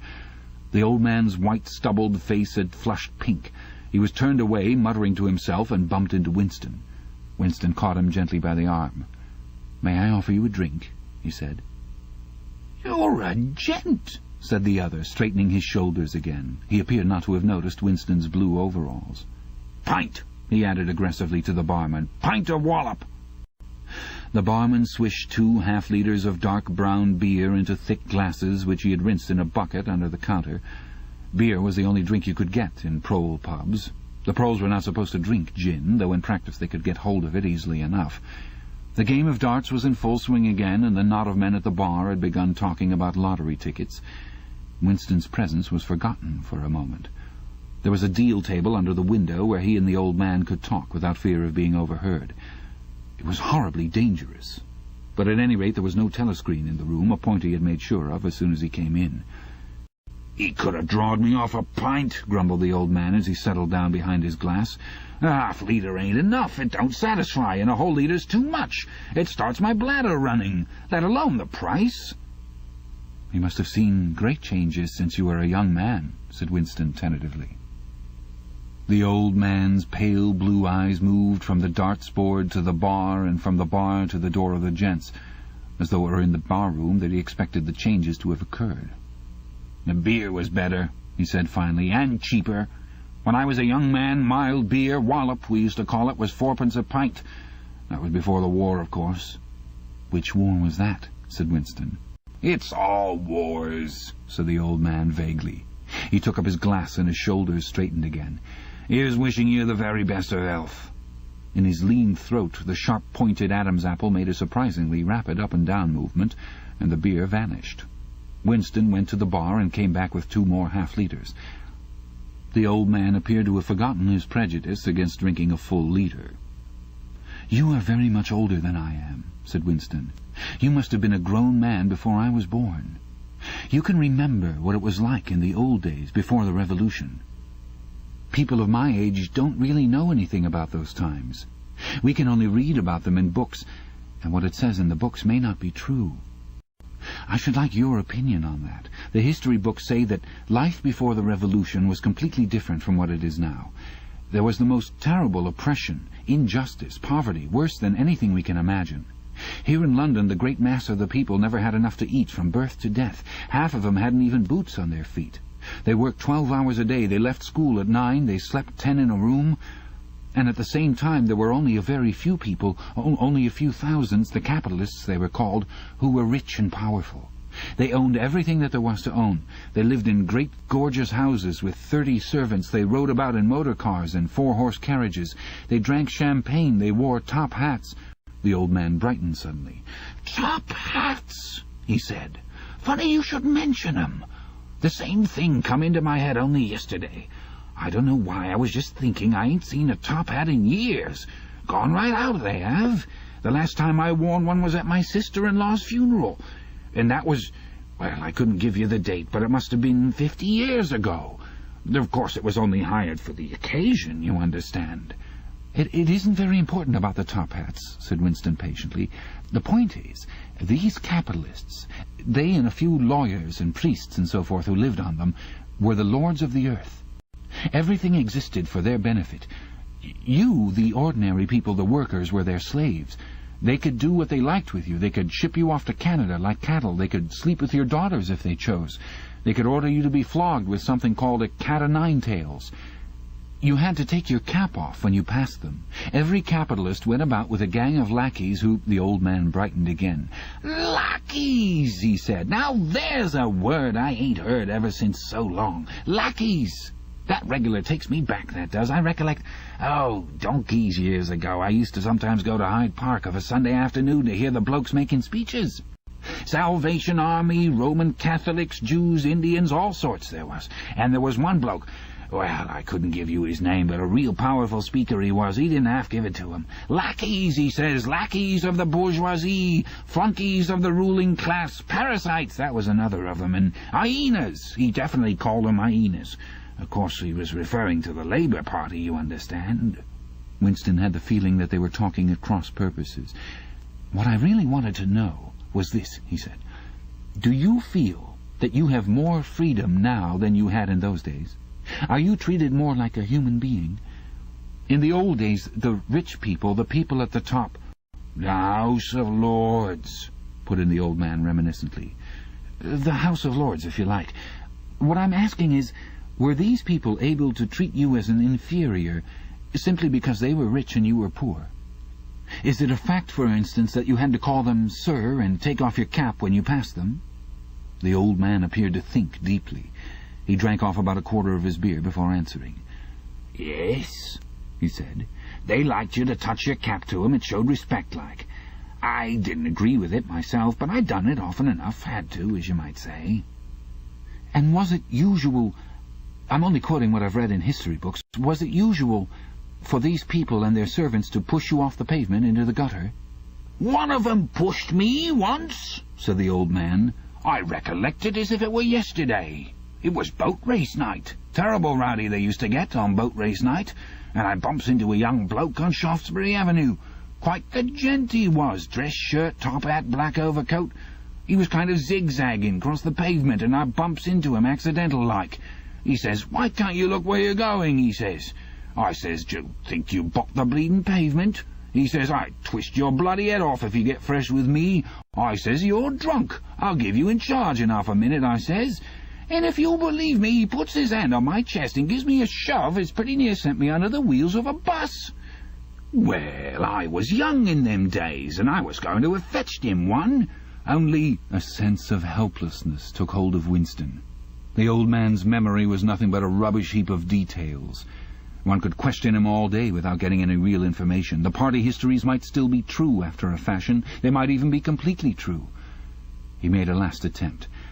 "Perhaps I have not made myself clear," he said. "What I'm trying to say is this. You have been alive a very long time. You lived half your life before the Revolution. In 1925, for instance, you were already grown up. Would you say, from what you can remember, that life in 1925 was better than it is now, or worse? If you could choose, would you prefer to live then or now?" The old man looked meditatively at the darts board. He finished up his beer more slowly than before. When he spoke, it was with a tolerant, philosophic air, as though the beer had mellowed him. "I know what you'd expect me to say," he said. "You expect me to say as I'd sooner be young again. Most people would say they'd sooner be young if you asked them. You got your health and strength when you're young. When you get to my time of life, you ain't never well. I suffer something wicked from my feet, and my bladder's just terrible. 6 and 7 times a night it has me out of bed. On the other hand, there's great advantages in being an old man. You ain't got the same worries. No truck with women, and that's a great thing. I ain't had a woman for near on 30 year, if you'd credit me, nor wanted to, what's more." Winston sat back against the windowsill. There was no use going on. He was about to buy some more beer when the old man suddenly got up and shuffled rapidly into the stinking urinal at the side of the room. The extra half-liter was already working on him. Winston sat for a minute or two gazing at his empty glass, and hardly noticed when his feet carried him out into the street again. Within 20 years at the most, he reflected, the huge and simple question, was life better before the revolution than it is now, would have ceased once and for all to be answerable. But in effect it was unanswerable even now, since the few scattered survivors from the ancient world were incapable of comparing one age with another. They remembered a million useless things, a quarrel with a workmate, a hunt for a lost bicycle pump, the expression on a long-dead sister's face, the swirls of dust on a windy morning 70 years ago. But all the relevant facts were outside the range of their vision. They were like the ant, which can see small objects but not large ones. And when memory failed and written records were falsified, when that happened, the claim of the party to have improved the conditions of human life had got to be accepted, because there did not exist, and never again could exist, any standard against which it could be tested. At this moment his train of thought stopped abruptly. He halted and looked up. It was in a narrow street with a few dark little shops interspersed among dwelling houses. Immediately above his head there hung 3 discoloured metal balls, which looked as if they had once been gilded. He seemed to know the place. Of course! He was standing outside the junk shop where he had bought the diary. A twinge of fear went through him. It had been a sufficiently rash act to buy the book in the beginning, and he had sworn never to come near the place again. And yet the instant that he allowed his thoughts to wander, his feet had brought him back here of their own accord. It was precisely against suicidal impulses of this kind that he had hoped to guard himself by opening the diary. At the same time, he noticed that although it was nearly 21 hours, the shop was still open. With the feeling that he would be less conspicuous inside than hanging about on the pavement, he stepped through the doorway. If questioned, he could plausibly say that he was trying to buy razor blades. The proprietor had just lighted a hanging oil lamp which gave off an unclean but friendly smell. He was a man of perhaps 60, frail and bowed, with a long, benevolent nose and mild eyes distorted by thick spectacles. His hair was almost white, but his eyebrows were bushy and still black. His spectacles, his gentle, fussy movements, and the fact that he was wearing an aged jacket of black velvet gave him a vague air of intellectuality, as though he had been some kind of literary man, or perhaps a musician. His voice was soft, as though faded, and his accent less debased than that of the majority of proles. "I recognized you on the pavement," he said immediately. "You're the gentleman that bought the young lady's keepsake album. That was a beautiful bit of paper, that was. Cream laid, it used to be called. There's been no paper like that made for, I dare say 50 years. He peered at Winston over the top of his spectacles. "Is there anything special I can do for you, or did you just want to look around?" "I was passing," said Winston vaguely. "I just looked in. I don't want anything in particular." "It's just as well," said the other, "because I don't suppose I could have satisfied you." He made an apologetic gesture with his soft-palmed hand. "You see how it is. An empty shop, you might say. Between you and me, the antique trade's just about finished. No demand any longer, and no stock either. Furniture, china, glass, it's all been broken up by degrees. And, of course, the metal stuff's mostly been melted down. I haven't seen a brass candlestick in years." The tiny interior of the shop was in fact uncomfortably full, but there was almost nothing in it of the slightest value. The floor space was very restricted, because all round the walls were stacked innumerable dusty picture frames.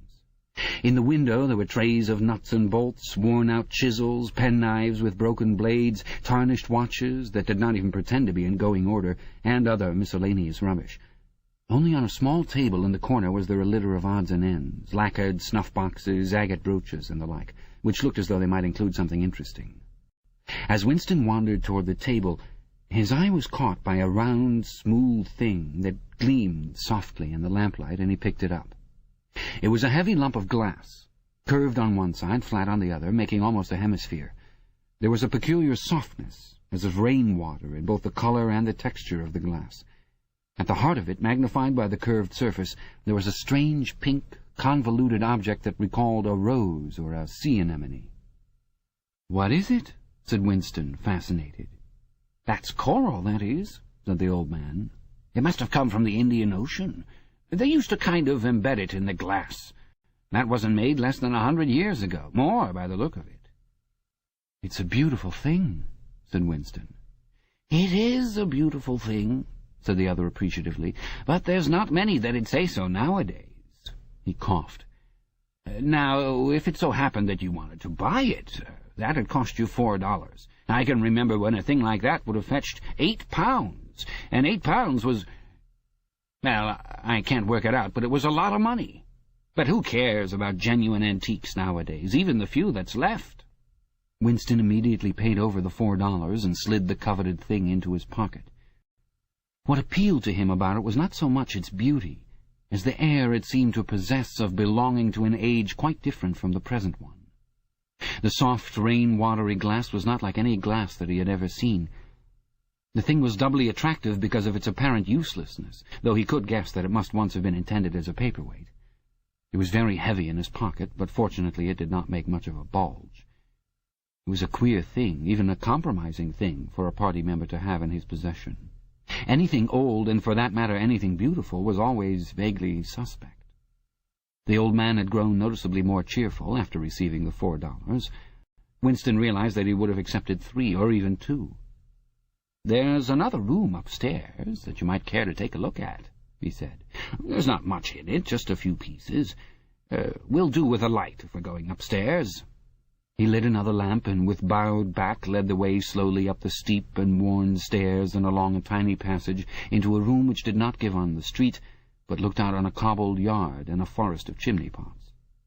Winston noticed that the furniture was still arranged as though the room were meant to be lived in. There was a strip of carpet on the floor, a picture or two on the walls, and a deep, slatternly armchair drawn up to the fireplace. An old-fashioned glass clock with a 12-hour face was ticking away on the mantelpiece. Under the window, and occupying nearly a quarter of the room, was an enormous bed with a mattress still on it. "We lived here till my wife died," said the old man, half apologetically. "I'm selling the furniture off by little and little. Now, that's a beautiful mahogany bed, or at least it would be if you could get the bugs out of it, but I dare say you'd find it a little bit cumbersome." He was holding the lamp high up, so as to illumine the whole room, and in the warm, dim light the place looked curiously inviting. The thought flitted through Winston's mind that it would probably be quite easy to rent the room for a few dollars a week, if he dared to take the risk.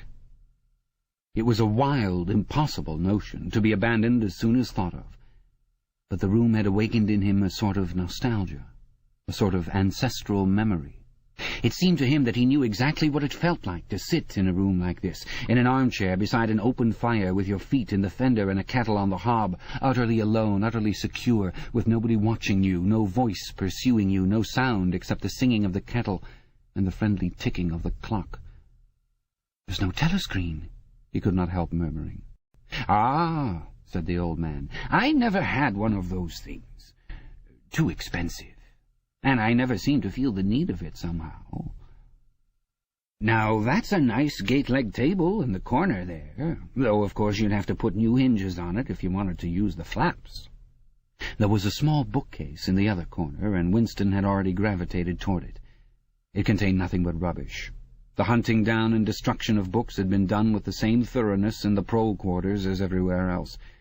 It was very unlikely that there existed anywhere in Oceania a copy of a book printed earlier than 1960. The old man, still carrying the lamp, was standing in front of a picture in a rosewood frame, which hung on the other side of the fireplace, opposite the bed. "Now, if you happen to be interested in old prints at all," he began delicately. Winston came across to examine the picture. It was a steel engraving of an oval building with rectangular windows and a small tower in front. There was a railing running round the building, and at the rear end there was what appeared to be a statue. Winston gazed at it for some moments. It seemed vaguely familiar, though he did not remember the statue. "The frame's fixed to the wall," said the old man, "but I could unscrew it for you, I dare say." "I know that building," said Winston finally. "It's a ruin now. It's in the middle of the street outside the Palace of Justice." "That's right, outside the law courts. It was bombed in... many years ago. It was a church at one time. St. Clement's Dane, its name was." He smiled apologetically, as though conscious of saying something slightly ridiculous, and added, "Oranges and lemons, say the bells of St. Clement's." "What's that?" said Winston. "Oh, oranges and lemons, say the bells of St. Clement's. That was a rhyme we had when I was a little boy. How it goes on I don't remember, but I do know it ended up, here comes a candle to light you to bed, here comes a chopper to chop off your head. It was a kind of dance. They held out their arms for you to pass under, and when they came to here comes a chopper to chop off your head, they brought their arms down and caught you. It was just names of churches. All the London churches were in it, all the principal ones, that is." Winston wondered vaguely to what century the church belonged. It was always difficult to determine the age of a London building. Anything large and impressive, if it was reasonably new in appearance, was automatically claimed as having been built since the Revolution, while anything that was obviously of earlier date was ascribed to some dim period called the Middle Ages. The centuries of capitalism were held to have produced nothing of any value. One could not learn history from architecture any more than one could learn it from books. Statues, inscriptions, memorial stones, the names of streets, anything that might throw light upon the past had been systematically altered. "I never knew it had been a church," he said. "There's a lot of them left, really," said the old man, "though they've been put to other uses. Now, how did that rhyme go? I've got it. Oranges and lemons, say the bells of St. Clement's. You owe me 3 farthings, say the bells of St. Martin's." There, now that's as far as I can get. A farthing, that was a small copper coin, looked something like a cent. "Where was St. Martin's?" said Winston. "St. Martin's? Well, that's still standing. It's in Victory Square, alongside the picture gallery. A building with a kind of triangular porch and pillars in front and a big flight of steps." Winston knew the place well. It was a museum used for propaganda displays of various kinds, scale models of rocket bombs and floating fortresses, waxwork tableaus illustrating enemy atrocities and the like. "St. Martin's in the Fields, it used to be called," supplemented the old man, "though I don't recollect any fields anywhere in those parts." Winston did not buy the picture. It would have been an even more incongruous possession than the glass paperweight, and impossible to carry home unless it were taken out of its frame. But he lingered for some minutes more, talking to the man whose name he discovered was not Weeks, as one might have gathered from the inscription over the shop front, but Charrington. Mr. Charrington, it seemed, was a widower, aged 63, and had inhabited this shop for 30 years. Throughout that time he had been intending to alter the name over the window, but had never quite got to the point of doing it. All the while that they were talking, the half-remembered rhyme kept running through Winston's head. "Oranges and lemons, say the bells of St. Clement's. You owe me 3 farthings, say the bells of St. Martin's." It was curious, but when you said it to yourself, you had the illusion of actually hearing bells, the bells of a lost London that still existed somewhere or other, disguised and forgotten. From one ghostly steeple after another he seemed to hear them pealing forth. Yet so far as he could remember, he had never, in real life, heard church bells ringing. He got away from Mr. Charrington and went down the stairs alone, so as not to let the old man see him reconnoitring the street before stepping out of the door. He had already made up his mind that after a suitable interval, a month, say, he would take the risk of visiting the shop again.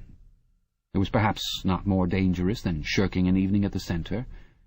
The serious piece of folly had been to come back here in the first place, after buying the diary, and without knowing whether the proprietor of the shop could be trusted. However, Yes, he thought again, he would come back. He would buy further scraps of beautiful rubbish. He would buy the engraving of St. Clement's Dane, take it out of its frame and carry it home concealed under the jacket of his overalls. He would drag the rest of that poem out of Mr. Charrington's memory. Even the lunatic project of renting the room upstairs flashed momentarily through his mind again. For perhaps 5 seconds, exaltation made him careless, and he stepped out onto the pavement without so much as a preliminary glance through the window.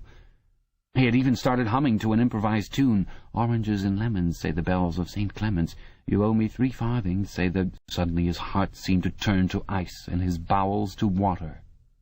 A figure in blue overalls was coming down the pavement, not 10 meters away. It was the girl from the fiction department, the girl with dark hair. The light was failing, but there was no difficulty in recognizing her. She looked him straight in the face, then walked quickly on as though she had not seen him. For a few seconds Winston was too paralyzed to move. Then he turned to the right and walked heavily away, not noticing for the moment that he was going in the wrong direction. At any rate, one question was settled. There was no doubting any longer that the girl was spying on him. She must have followed him here, because it was not credible that by pure chance she should have happened to be walking on the same evening up the same obscure back street, kilometers distant from any quarter where party members lived. It was too great a coincidence. Whether she was really an agent of the thought police or simply an amateur spy actuated by officiousness hardly mattered. It was enough that she was watching him. Probably she had seen him go into the pub as well. It was an effort to walk. The lump of glass in his pocket banged against his thigh at each step, and he was half-minded to take it out and throw it away. The worst thing was the pain in his belly. For a couple of minutes he had the feeling that he would die if he did not reach a lavatory soon. But there would be no public lavatories in a quarter like this. Then the spasm passed, leaving a dull ache behind. The street was a blind alley. Winston halted, stood for several seconds, wondering vaguely what to do, then turned round and began to retrace his steps. As he turned, it occurred to him that the girl had only passed him 3 minutes ago, and that by running he could probably catch up with her. He could keep on her track till they were in some quiet place, and then smash her skull in with a cobblestone. The piece of glass in his pocket would be heavy enough for the job. But he abandoned the idea immediately, because even the thought of making any physical effort was unbearable. He could not run, he could not strike a blow. Besides, she was young and lusty and would defend herself. He thought also of hurrying to the community centre and staying there till the place closed, so as to establish a partial alibi for the evening. But that too was impossible. A deadly lassitude had taken hold of him. All he wanted was to get home quickly and then sit down and be quiet. It was after 22 hours when he got back to the flat. The lights would be switched off at the main at 23:30. He went into the kitchen and swallowed nearly a teacupful of Victory gin. Then he went to the table in the alcove, sat down, and took the diary out of the drawer. But he did not open it at once. From the telescreen a brassy female voice was squalling a patriotic song. He sat staring at the marbled cover of the book, trying without success to shut the voice out of his consciousness. It was at night that they came for you. Always at night. The proper thing was to kill yourself before they got you. Undoubtedly some people did so. Many of the disappearances were actually suicides. But it needed desperate courage to kill yourself in a world where firearms or any quick and certain poison were completely unprocurable. He thought with a kind of astonishment of the biological uselessness of pain and fear, the treachery of the human body which always freezes into inertia at exactly the moment when a special effort is needed. He might have silenced the dark-haired girl if only he had acted quickly enough, but precisely because of the extremity of his danger he had lost the power to act. It struck him that in moments of crisis one is never fighting against an external enemy, but always against one's own body. Even now, in spite of the gin, the dull ache in his belly made consecutive thought impossible. And it is the same, he perceived, in all seemingly heroic or tragic situations. On the battlefield, in the torture chamber, on a sinking ship, the issues that you are fighting for are always forgotten, because the body swells up until it fills the universe, and even when you are not paralyzed by fright or screaming with pain, life is a moment-to-moment struggle against hunger or cold or sleeplessness, against a sour stomach or an aching tooth. He opened the diary.